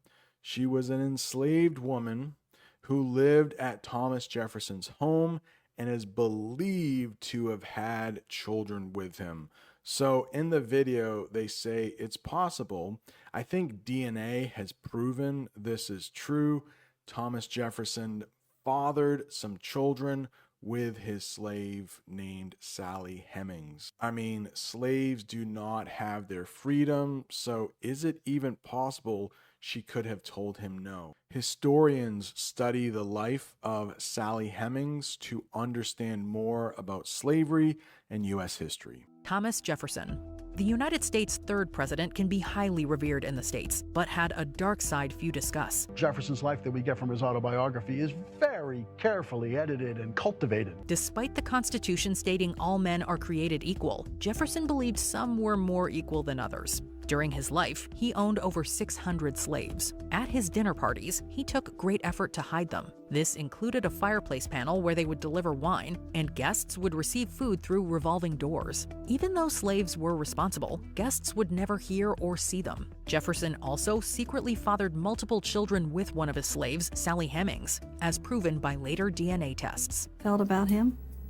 Who knows? Being owned is not exactly a desirable state of affairs. Joseph Stalin. In terms of ruthlessness, bloodlust, Stalin remains one of the greatest villains of the 20th century. Almost all aspects of Stalin were exceedingly horrific, regardless of whether they were secret or not. Publicly, he hated capitalism and all things Western. In private, he was a huge cinephile who loved Hollywood movies. That's pretty tame compared to his secret prison outside of Moscow, the Sukhanovskaya prison. In its 14-year existence, it had 35,000 occupants, and few of them survived the experience. Towards the end of his rule, he fabricated a plot that Jewish doctors were trying to assassinate officials. Stalin used this as an excuse to do horrifying things to Jewish Russians. but thankfully died before it escalated. Given his nature, there are probably even more disgusting secrets we'll never know. King Leopold II of Belgium. European countries participated in the so-called Scramble for Africa. They colonized 90% of the continent, exploiting African resources and enriching their countries. One of the most brutal men in history was Leopold II, who personally owned the Congo Free State for 23 years. It's very rare for a colony to be owned by one man, and Leopold proved it was a disastrous idea. Leopold II wanted to acquire what he called a slice of this magnificent African cake. It was a disgusting regime, which caused the deaths of millions, but was kept largely secret. That was until E.D. Morel and Roger Casement made the horrors public, causing a huge international backlash. The king denied many of these claims, but the evidence said otherwise. Yet it took the recent emergence of the Black Lives Matter movement to question why Leopold is still celebrated in Belgium. Bloodlust. This is not good either. Bloodlust is a strong desire to hurt or kill. The villain in the movie had a bloodlust that made him dangerous. Capitalism. A lot of times when a word in English ends with ism, it can be very difficult. Capitalism. That is an economic system or a system for money where businesses are owned by people, not the government. And people try to make a profit. They try to make money. It's almost the opposite of communism. In capitalism, companies compete to sell the best products. Cinephile. I'm a cinephile. Are you a cinephile? A cinephile is a person who loves movies. As a cinephile, she watches 3 movies every weekend. Occupants. Occupants, those are people who live in or are inside a place. The fire alarm warned all the occupants to leave the building. Fabricated. This has a lot to do with lying or not telling the truth. Made up or invented, not true. He fabricated a story to avoid getting in trouble. The scramble for Africa. We have covered a lot of topics here on this English lesson, but the scramble for Africa is what we call in English a time in history when European countries took over much of Africa for resources and power. This happened in the late 1800s to the early 1900s. The scramble for Africa changed the borders and governments of many African countries. Most of Africa during that time was exploited for its resources. Let's talk about what exploited means. Using someone or something in an unfair way for your own benefit. The factory was accused of exploiting workers by paying them very little. Backlash. Backlash, a strong negative reaction to something. The politician faced backlash after making a controversial comment. Emergence. Number 50, the process of coming into view or becoming known. Emerge is the verb that goes along with this word. The emergence of new technology changed the way we communicate. Thanks to new technology, I am able to teach this lesson to you, and you are in another part of the world. Pretty awesome, I think. Congratulations, you made it to the end of a very complicated, very long English lesson. If you're looking for more English lessons, right down there is a whole playlist that YouTube thinks you are going to like. Don't forget, if you would like to have one-on-one conversations with me, I can record them, send them to you to help you improve your English speaking. Thanks so much for watching. See you next time. Hello, and welcome back to another hotel English lesson, but this one is different from any other English lesson I have done. I'm clearly at a hotel that I don't fit in. I don't belong here. This is one of the most expensive hotel rooms in Delhi. I just arrived, Delhi, India. Probably the title says something about Delhi, India. But yeah, this is the Imperial. And as soon as I came in, they put a red dot on my forehead. They said it was for good health. So who doesn't like good health? But look, this room, I haven't even gone into the bedroom, but I have it. This is the nicest hotel I've stayed in. Let's look at this is going to be different too, because I really can't film outside of the room. I think a representative from the hotel will show me parts that I can film, but you don't see this in American hotels, but I have seen this in Brazil and I think Turkey, where you put your hotel key into this slot, we might call it a slot there, so that the electricity will come on. So let me give you, first of all, I'm dressed very, very casually. And when I walked in, everybody was very elegantly dressed. I stuck out like a sore thumb. That is a good term to know. You might know that already, but when you don't fit in somewhere, when you don't belong somewhere, you can say, I stick out like a sore thumb. I just arrived here. Just 2 minutes ago, I had a representative from the hotel follow me to my room. She gave me a whole bunch of information about things that I can't afford. There is a spa here. There is complimentary bottled water though, which is important. That means free. Complimentary. Did you know that? Let's take a look at some parts of my room here. This, I guess, we would call the living room. What did they give me? They gave me some, okay, there we go. That's my room number. Mr. Watson. That's my last name. They kept calling me Mr. Watson, Mr. Watson. This looks like fresh fruit. I'm sure it's fresh. Now, Americans need to be very careful about eating fresh fruit in India because it is often washed in tap water, and that could get us sick because our immune systems are weak. But I'm pretty sure at the Imperial, I'm almost positive, they use filtered water, so it's perfectly safe for Americans. A lot of artwork. Look at this. I even have a desk. I visited the Taj Mahal yesterday. I do need to edit that lesson. I think this one will come out before that one. I also need to release the Chichen Itza lesson I did in Mexico a couple months ago. That might come out first, but look at this. Very nice desk. A pen. And you know what? I will probably be taking this pen with me. Don't tell anybody. I think this is a complimentary pen. But she did take my credit card number in case I want anything from the mini bar. We will take a look at that mini bar in just a minute. I don't know what this is. This looks like these are definitely some sort of hanger. And I imagine if somebody was wearing a suit, they might hang their suit here. But I just brought t-shirts. Let's look out the window. What does it look out there? Oh, look at this. Looks like some very probably rich people are having dinner, or maybe tea, or maybe chai. I did ask when she said, do I want anything? I said, well, if it's free, because, you know, I'm not a rich teacher in the United States, I said, I will take some chai. So they might be bringing some bottled water and chai. She also said all of this was complimentary.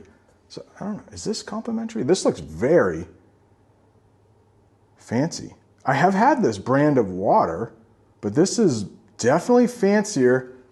The water I had before was in plastic water bottles. A TV.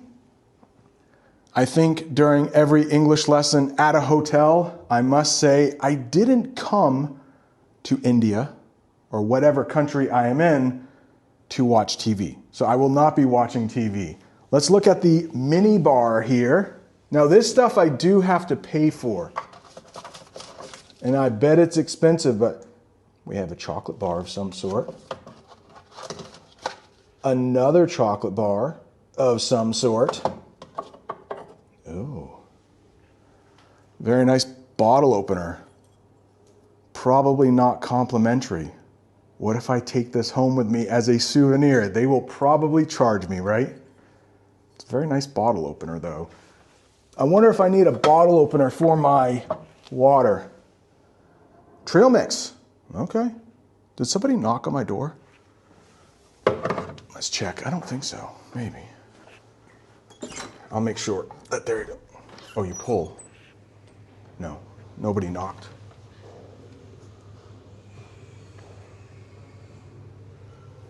Oh, look at that. Some very nice artwork. I hope I don't get kicked out for filming in the hallway. Let's shut that. Where were we? We were at the mini bar. It's a little dark in there, but what is this? Potato chips in a can. I only know Pringles in a can, but probably very fancy potato chips. Oh, some almonds, probably some more nuts back there. What do we have in here?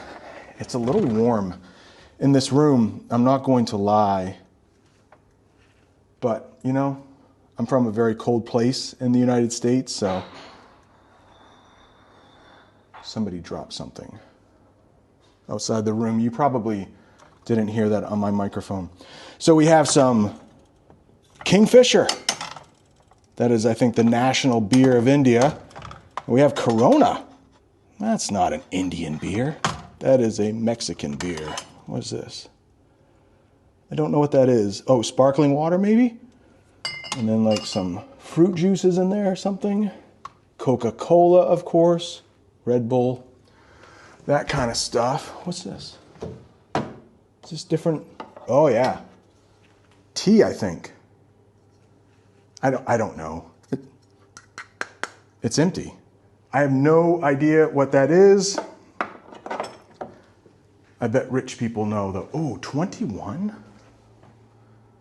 I like it usually around 19. I still haven't caught my breath from just all the excitement of arriving here. I will find out how to turn that down if I can. Let's see, what do we... At least 2 more rooms here. A bathroom and a bedroom. Look at look at this. All this ball of water. And she said it was complimentary, so I am going to drink up another television. Can you believe this? Please let me know in the comments. Have you ever stayed in a hotel as fancy as this? I think the British would call this posh. I think this is so fancy, I need to start calling it by the British name, posh. Look at that. Back to where, look at a waiter is bringing, I will never be eating down there. Too expensive for my blood, as we say. That would probably be a king-sized bed. All right, too bad Jamie. Shout out to my wife. Too bad Jamie wasn't here with me. We could enjoy this. Probably could have the 2 kids here. Put them on a couch. Yeah, my son or daughter could sleep there, over there. So much room, so much room. Oh, fancy hotel. We have to keep things tidy. I see a lot of signs around Delhi saying keep Delhi tidy. I'm sorry, there are some parts of Delhi that aren't tidy. She said there was a safe here that I could lock up maybe my passport, but I have my passport in my pocket, I think. No, it's in my other bag. But that's one thing, along with my wallet and my cell phone, that I always try to keep track of. But Delhi might not be the cleanest city, but I have felt very safe. Some giant shoehorns. So So a shoehorn, if you have any trouble putting on your shoes. What are these? Oh, these are slippers? Slippers? Is this open? Some drawers if you want to put your clothes in. But guess what? I only brought a backpack and a small bag. I can't remember her name, but the lady who showed me around my room and showed me to my room, she said, "Do you have any additional luggage?" That's all I brought. So I'm just going to stuff my t-shirts in the bag when I'm done. Well, in this bag, there's a place for clean clothes and dirty clothes. I love that bag, by the way. It's a GoPro bag. I don't like GoPro cameras anymore, but they do make good bags. Okay, so I can imagine if you are getting ready to go out, maybe to a fancy dinner downstairs, you could use this. Maybe like, this is a mirror for makeup, maybe? So fancy, I don't know what we would call. Oh, that scared me. I think my bottled water is here. Okay. I'm not going to show them on camera. Pull. It's pull instead of push. Hello, how are you? I'm making a video, but I won't get you on video. Don't worry. Yeah, of course, come in. Yeah, I know you might not want to be on video. It's just me that is on video. Yeah. Thank you so much. He's just putting. You'll make it for me? Yeah. Okay, thank you so much. Thank you so much. Masala chai. Masala chai, okay. Thank you. Do you mind if I show what you're doing? I won't show you on camera. Yes, some sugar. Okay, right down there. Oh, this is very nice. I'm not used to this. Yeah, it's very fancy. Thank you so much. All right. More sugar? Yeah, sugar would be great. One? Sure, I can put that in. I will put that in. Thank you so much. Thank you, sir. Of course, I have a little something for you for bringing up my tea. Yeah. Oh, thank you so much. You, sir. Thank you. Have a nice day. Thank you, you too. Oh, I forgot how to say thank you in Hindi. Dhanyabad, Dhanyabad ji. Dhanyabad ji, Dhanyabad ji. Took me a second to remember. All right. When I came out, I think he thought something was wrong. No, it's great. I'm going to have my chai in just a minute. Let's see. I have not seen the bathroom here yet. We have some. Let's see. How many times have I said fancy in this English lesson? We have some very fancy toiletries, some shower gel, some shampoo, some conditioner, and luxury sugar soap.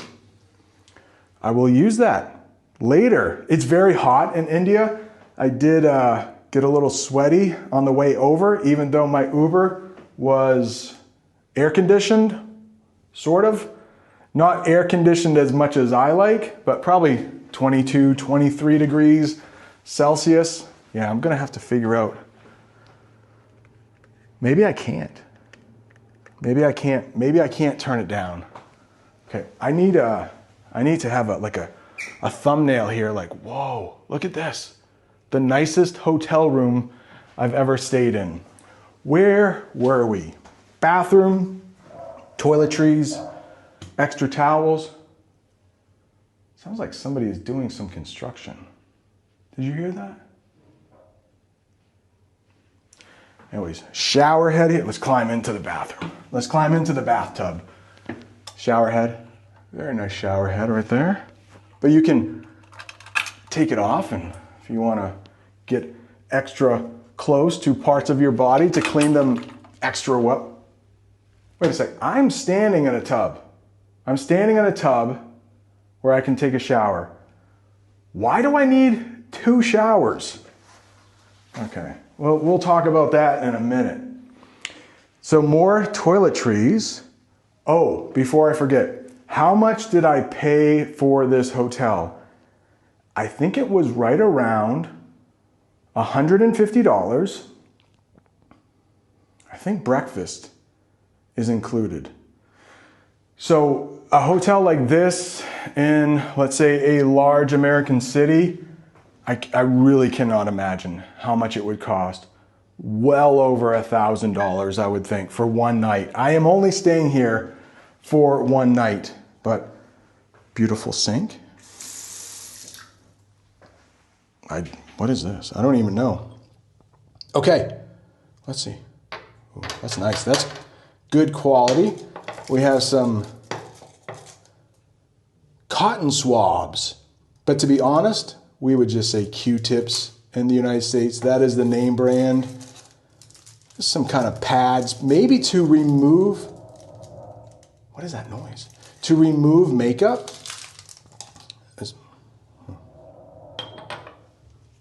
I don't like that noise. I hope that doesn't keep me. Can you hear that? Anyways, I don't know. If the microphone is not picking up that sound, it's going to look very weird because I keep stopping for a noise. Sounds like somebody's hammering on something. Oops. Don't want to break anything. What is that? Is that maybe a glass for drinking? No. I guess maybe. There were glasses in the other room. Toothbrush. Oh, great. I wonder if there's a shaving kit. I did not bring a razor with me, and I really could probably shave this part of my face. All right. What else do we have here? Hey, look at that. A shaving kit. Hang on. Can I put this down? Let's see. Right here. Let's open the shaving kit together. Can I use the Gillette? In the United States, there used to be a commercial that said, Gillette, the best a man could get. I think women can use it. This definitely looks like a man's razor, though. All right, we have, okay, shaving cream, 2, well, it says shaving gel. Please, hopefully the microphone is picking up that noise. All right, we will shave a little bit later tonight. A shower cap. I don't. Hey, I do have hair now, though. I used to not have hair, so maybe I will have to use this shower cap while I am showering. I still have that red dot on my head, don't I? Yeah, look at that. But I think I do want to wash my hair. But would you like me to keep this on for the rest of the English lesson? You really can't answer, so I am going to keep it on for the rest of the English lesson, but you might be embarrassed by that. If you are, I'm sorry. We have a Western-style toilet. And if I need anything on the toilet, it looks like I could call for somebody. We have some toilet paper. It is sealed to let us know nobody has used it yet. Very nice towels with some, do you know the word for this in English? I would say embroidery. Embroidery. Look at this. We have a handle so you don't fall. Let's check the water pressure here. Ooh. It's like a rainfall shower head. How am I going to shut this off without getting wet? There we go. And some more conditioner, shampoo, shower gel. Oh boy. Nice little drain right there. Ooh. Drain right there. Can you hear it? All right, I think that, ooh. My feet are a little wet now. Look at that. Bathrobe. Maybe after this lesson, I'm going to keep my shower cap on and take a nice, luxurious bath. Luxurious bath. That's how I pronounce it. Oh, there's another drain right there. Oh, I forgot to talk about the bum gun. Something we don't have in the United States. Something I don't think Americans know how to use. Anything else? Oh, I'm sure I did some laundry at my Airbnb, the last one I was at, and this is getting hot. I'm taking this off. If you want a tip for traveling light, find an Airbnb, not too expensive, that has a washer. And my Airbnb did. So about halfway into my 9-day trip, I was able to do laundry, so I could only carry a small backpack. Oh no, my tea is getting cold. But I'm sure this would be a laundry service they have here. You could probably put your dirty clothes in the bag. How long? This lesson is 20 minutes. Are you still with me? Hopefully. Please tell me you can hear that. It sounds like somebody's groaning.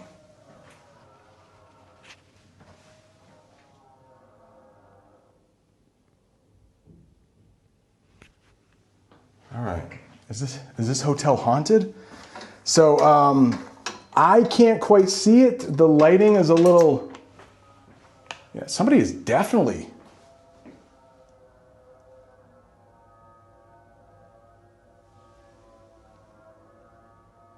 I think they're doing construction. That's what it sounds like.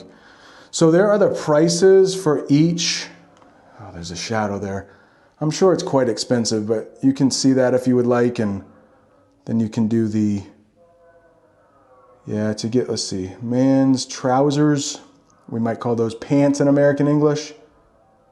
Yeah, what is that, 8? Is that 8? 800? 850 rupees. It's about $10 maybe. All right, put that back. Ironing board. Oh, shoot, what is this? Shoe bag. I don't know what that is. There's so many fancy things. Let's go where the lighting is better. I missed this. What is this, just a bag? Yeah, it's just the Imperial, New Delhi. It's just a bag. What is this? This might also be just a bag. It feels like it's empty. All right, let's put this down here. Look.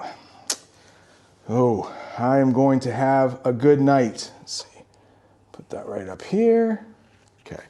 This bag. Oh, this might be a shoe buffer. You might, if you have like leather shoes, you could probably buff them to make them look nicer. All right, here we go. Some chai.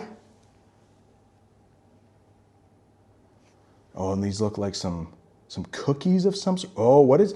Yesterday, when I went to the Taj Mahal, my guide picked some jasmine. It smelled so good. To be honest, this doesn't have much of a smell, but I don't know what that is. Oh, this might be, okay, this tea has a cover. Oh, so let me take the tea off. Take the cover off the tea. This might be to go there so you don't burn your fingers when you pour your tea. Yeah, he said he did not add sugar. I said I could add the sugar. All right, I think I'm going to turn this off because it is getting rather long. I'm going to put some sugar in my tea. What is this? Oh. I wonder if those are complimentary. I would like to have a little treat. Maybe I will splurge. That is a good word to know. I am splurging right now. That means when you spend extra money that maybe you don't have, you might have it, but you just want a little extra luxury. So maybe you splurge and you go out to dinner at an expensive restaurant. Maybe once a year, you will splurge. So tonight, I am definitely splurging on this hotel. Make sure you give it a like so maybe other people can watch this English lesson and also subscribe. Yeah, I might have, if they're not complimentary, look at, there's so many. Let's see, hang on. I don't want to break this. All right, let's see if I can make the camera. Can you see that? Nope. See, put it down a little bit. Can you see it now? Kind of, right? Yeah. Okay, so let's take this off. Oh, there's more. Look at that. What if I eat all of these? My goodness. It's probably complimentary because I think the fruit is also complimentary.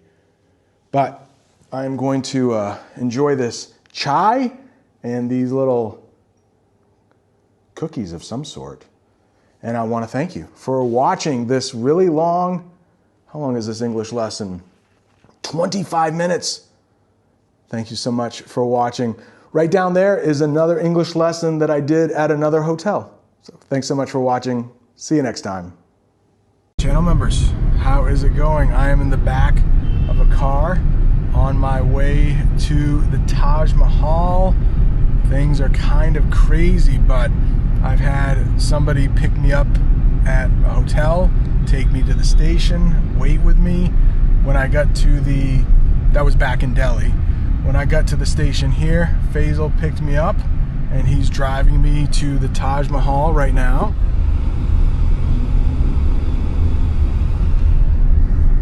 Getting out of the train station was kind of crazy, but Basil's a great driver, and it didn't take too long. I'll probably show you some images of getting out of there. It was pretty chaotic, we might say, but luckily I had a guide. I didn't have to worry about finding where to go. He knew exactly who I was because the other driver back in Delhi took a picture of me. I was a little worried. I thought he might have a sign or something, but he came right up to me. It's been very smooth. I would not want to do this tour on my own, trying to figure everything out. I paid for a package. I can leave the description, or I can leave a link to the tour company in the description if you ever want to take a tour. I haven't gotten there yet. Things could go terribly wrong, but so far it's been really smooth in a time when it could have been really crazy. Look at this.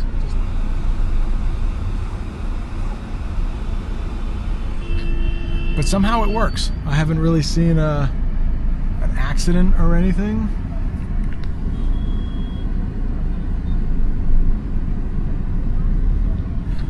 Oh, it's just crazy. I don't know how any foreigner, at least, there's some kind of statue there, how a foreigner would navigate through all this. Oof. You have to be careful if you're going to cross the street here, but I'm not sure how anyone who is not familiar with all of the traffic and the people, how they would do this on their own. Thanks so much for being channel members. See you next time. Welcome to an English lesson about Chichen Itza, but I need to explain a few things first. First of all, I am no longer in Mexico, where Chichen Itza is located. I am in a very hot and steamy Delhi, India. And I'm also wearing a football jersey from Rio. So lots to explain.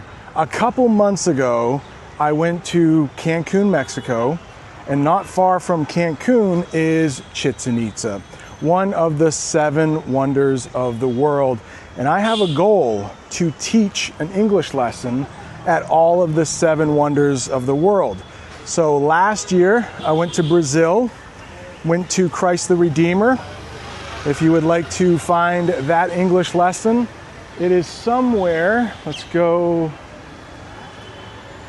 down this way. It seems a little quieter.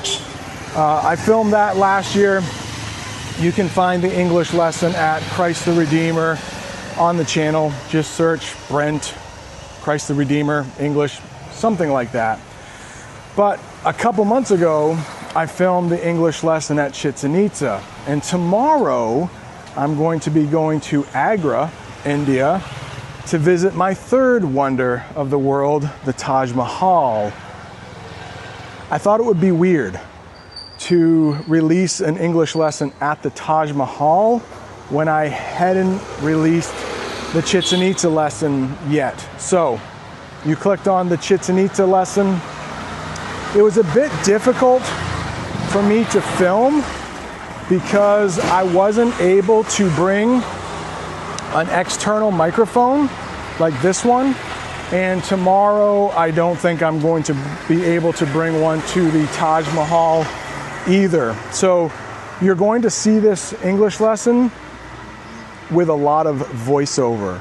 So the camera will be showing you something, but I'll be talking at a later time. I'm trying to do too many things at once. Hello, very well, how are you? All good, all good. Good. Yeah, and this is a quieter part of Delhi. But yeah, what was I saying? Somebody's honking a horn. I don't think I am bothering anybody. But yeah, so Chichen Itza. I do need to explain one more thing though. I went on a tour and they brought us to a gift shop. and I felt sort of forced to buy something. I didn't buy anything. Sounds like a call to prayer. The first one I've heard since I arrived here in India, but I am in a sort of kind of Muslim neighborhood of Delhi, so that does make sense. Yeah, you'll see I was kind of in a bad mood. I think I'll start the English lesson there, where the bus stopped and they wanted us to buy some very high-priced, always traffic in India. Although one thing I should say about India, the traffic, at least this part of Delhi, it flows very well. So there's a lot of traffic, but it seems like everybody knows what they're doing. I think there are a lot of professional drivers here, like Uber drivers. So I really haven't seen any accidents. Maybe one small one, a fender bender, we might say. So yeah, I hope you enjoy the English lesson at Chichen Itza. I hope you enjoy the one at the Taj Mahal that I will film tomorrow. And I also have a goal of filming one next year, maybe Rome, maybe two next year. If I can work it out, if I can make it happen, I would love to go to China to film at the Great Wall of China. Also, I will have to go to Peru eventually, film at Machu Picchu. That's going to be a tough one, and I think a very expensive one. They're all a little expensive, but Machu Picchu might be the most expensive.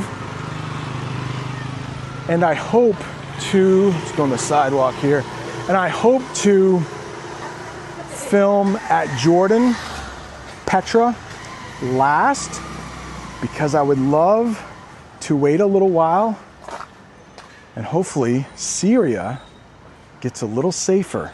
It seems like Syria is heading in a good direction, and I would love to fly into Amman, Jordan, film an English lesson at Petra.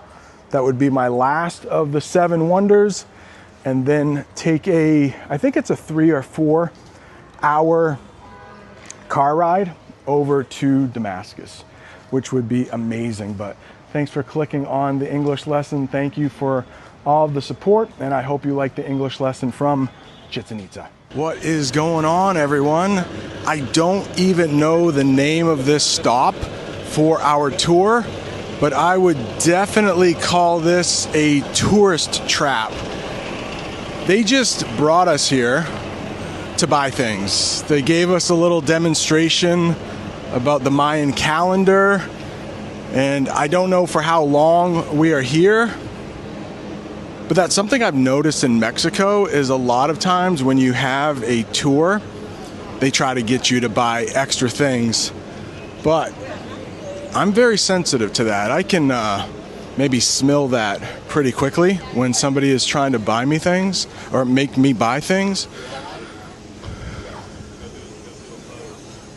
It's a cute little place, but some of the art that they call it, it's $500, $600, even more for really large pieces. Now, it does look like they make at least some of the pieces here,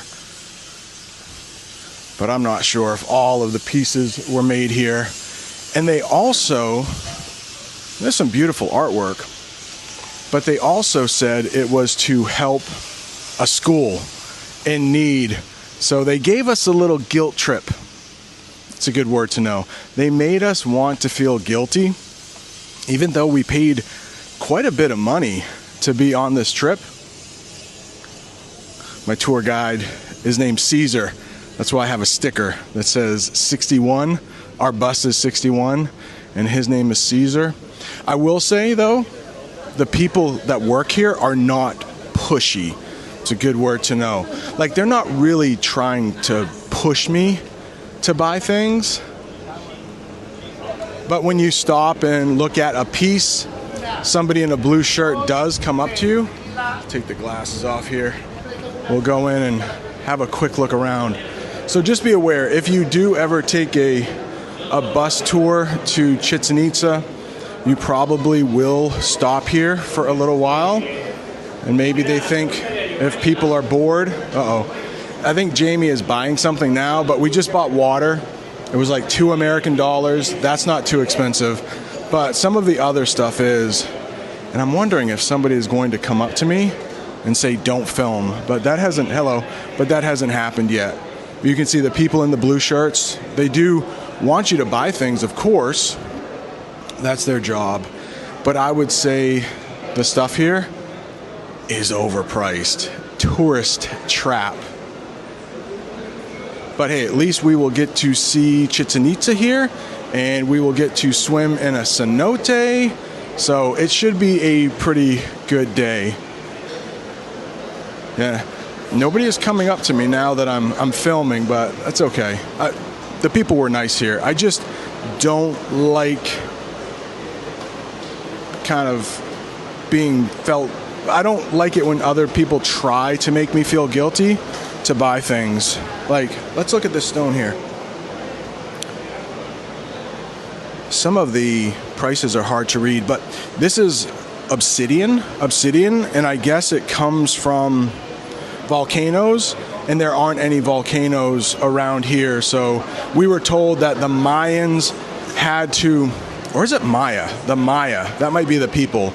They had to lift these really heavy stones 1,000 kilometers from where there were volcanoes, and they didn't have horses.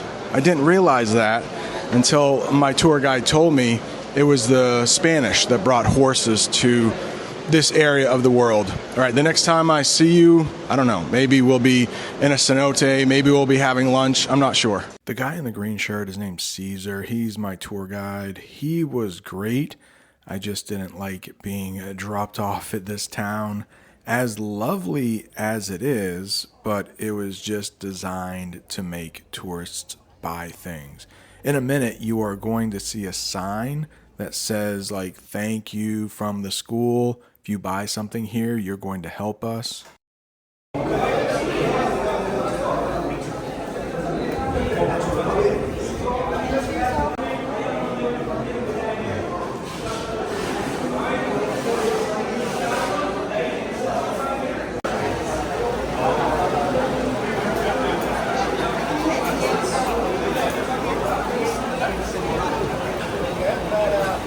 It's gonna stay here, but yeah, this turtle is $850 US. But yeah, and I said, one guy came up to me and I said, well, it's very expensive. He said, well, maybe for you, but not for other people who like art. Like, oh, okay. We have these tourist traps in the United States, though, too.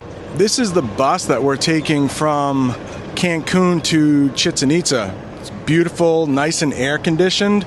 So it's about, I think, a 2-hour and 10-minute ride out to Chichen Itza from where we're staying. But like I said, it's all included with the tour package we bought. The bus we took to get there was super clean. It had a bathroom on the bus in case you needed one. The whole trip to get there was about 2.5 hours.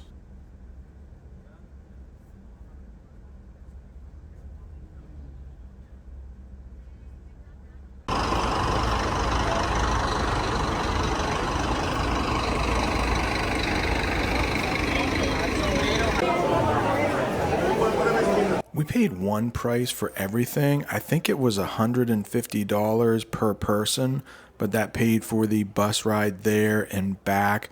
For the tour guide, who was amazing, he gave us a lot of knowledge and also the ticket to get into Chichen Itza.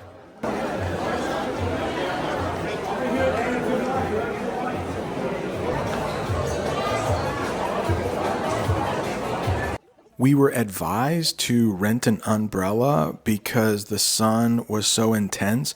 We didn't do that, but we did see a couple people need to be taken out in an ambulance because of the intense sun. Plenty of places along the way to buy a souvenir if you want to.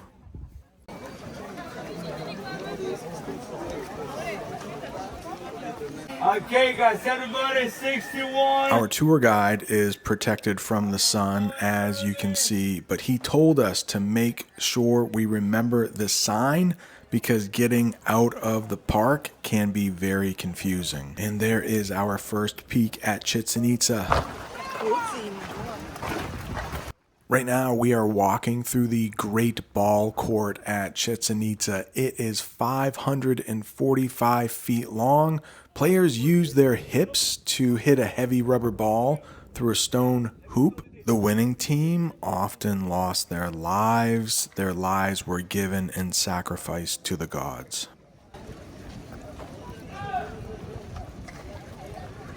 I first heard about this when I was watching a guy named Simon Wilson. He visited all 7 wonders of the world in 7 days, and it really made me want to visit all 7 wonders. And he did this clapping exercise.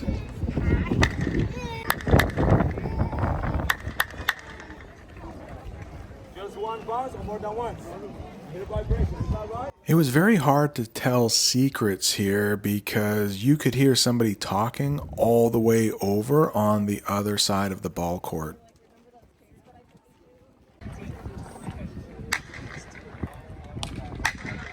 Clapping vibration of the kick. Is that right? Pedro. That's what I meant with this place of wonder. More. Not only is it here. Chichen Itza was one of the largest and most important cities of the ancient Maya civilization. It reached its peak between 600 and 1200 AD. That giant pyramid is actually a calendar. It has 365 steps, one for each day of the year. More on top. So that makes 365%. At the bottom of the steps, you can see 2 snake heads because this is the temple of Kukulkan. He was a snake god, but guess what? He also had feathers. The Maya left this city before the Spanish came in the 1500s. It's not known exactly why. It could have been because of drought or war, but Chichen Itza was named one of the new 7 wonders of the world in 2007. Over 2 million people visit Chichen Itza each year.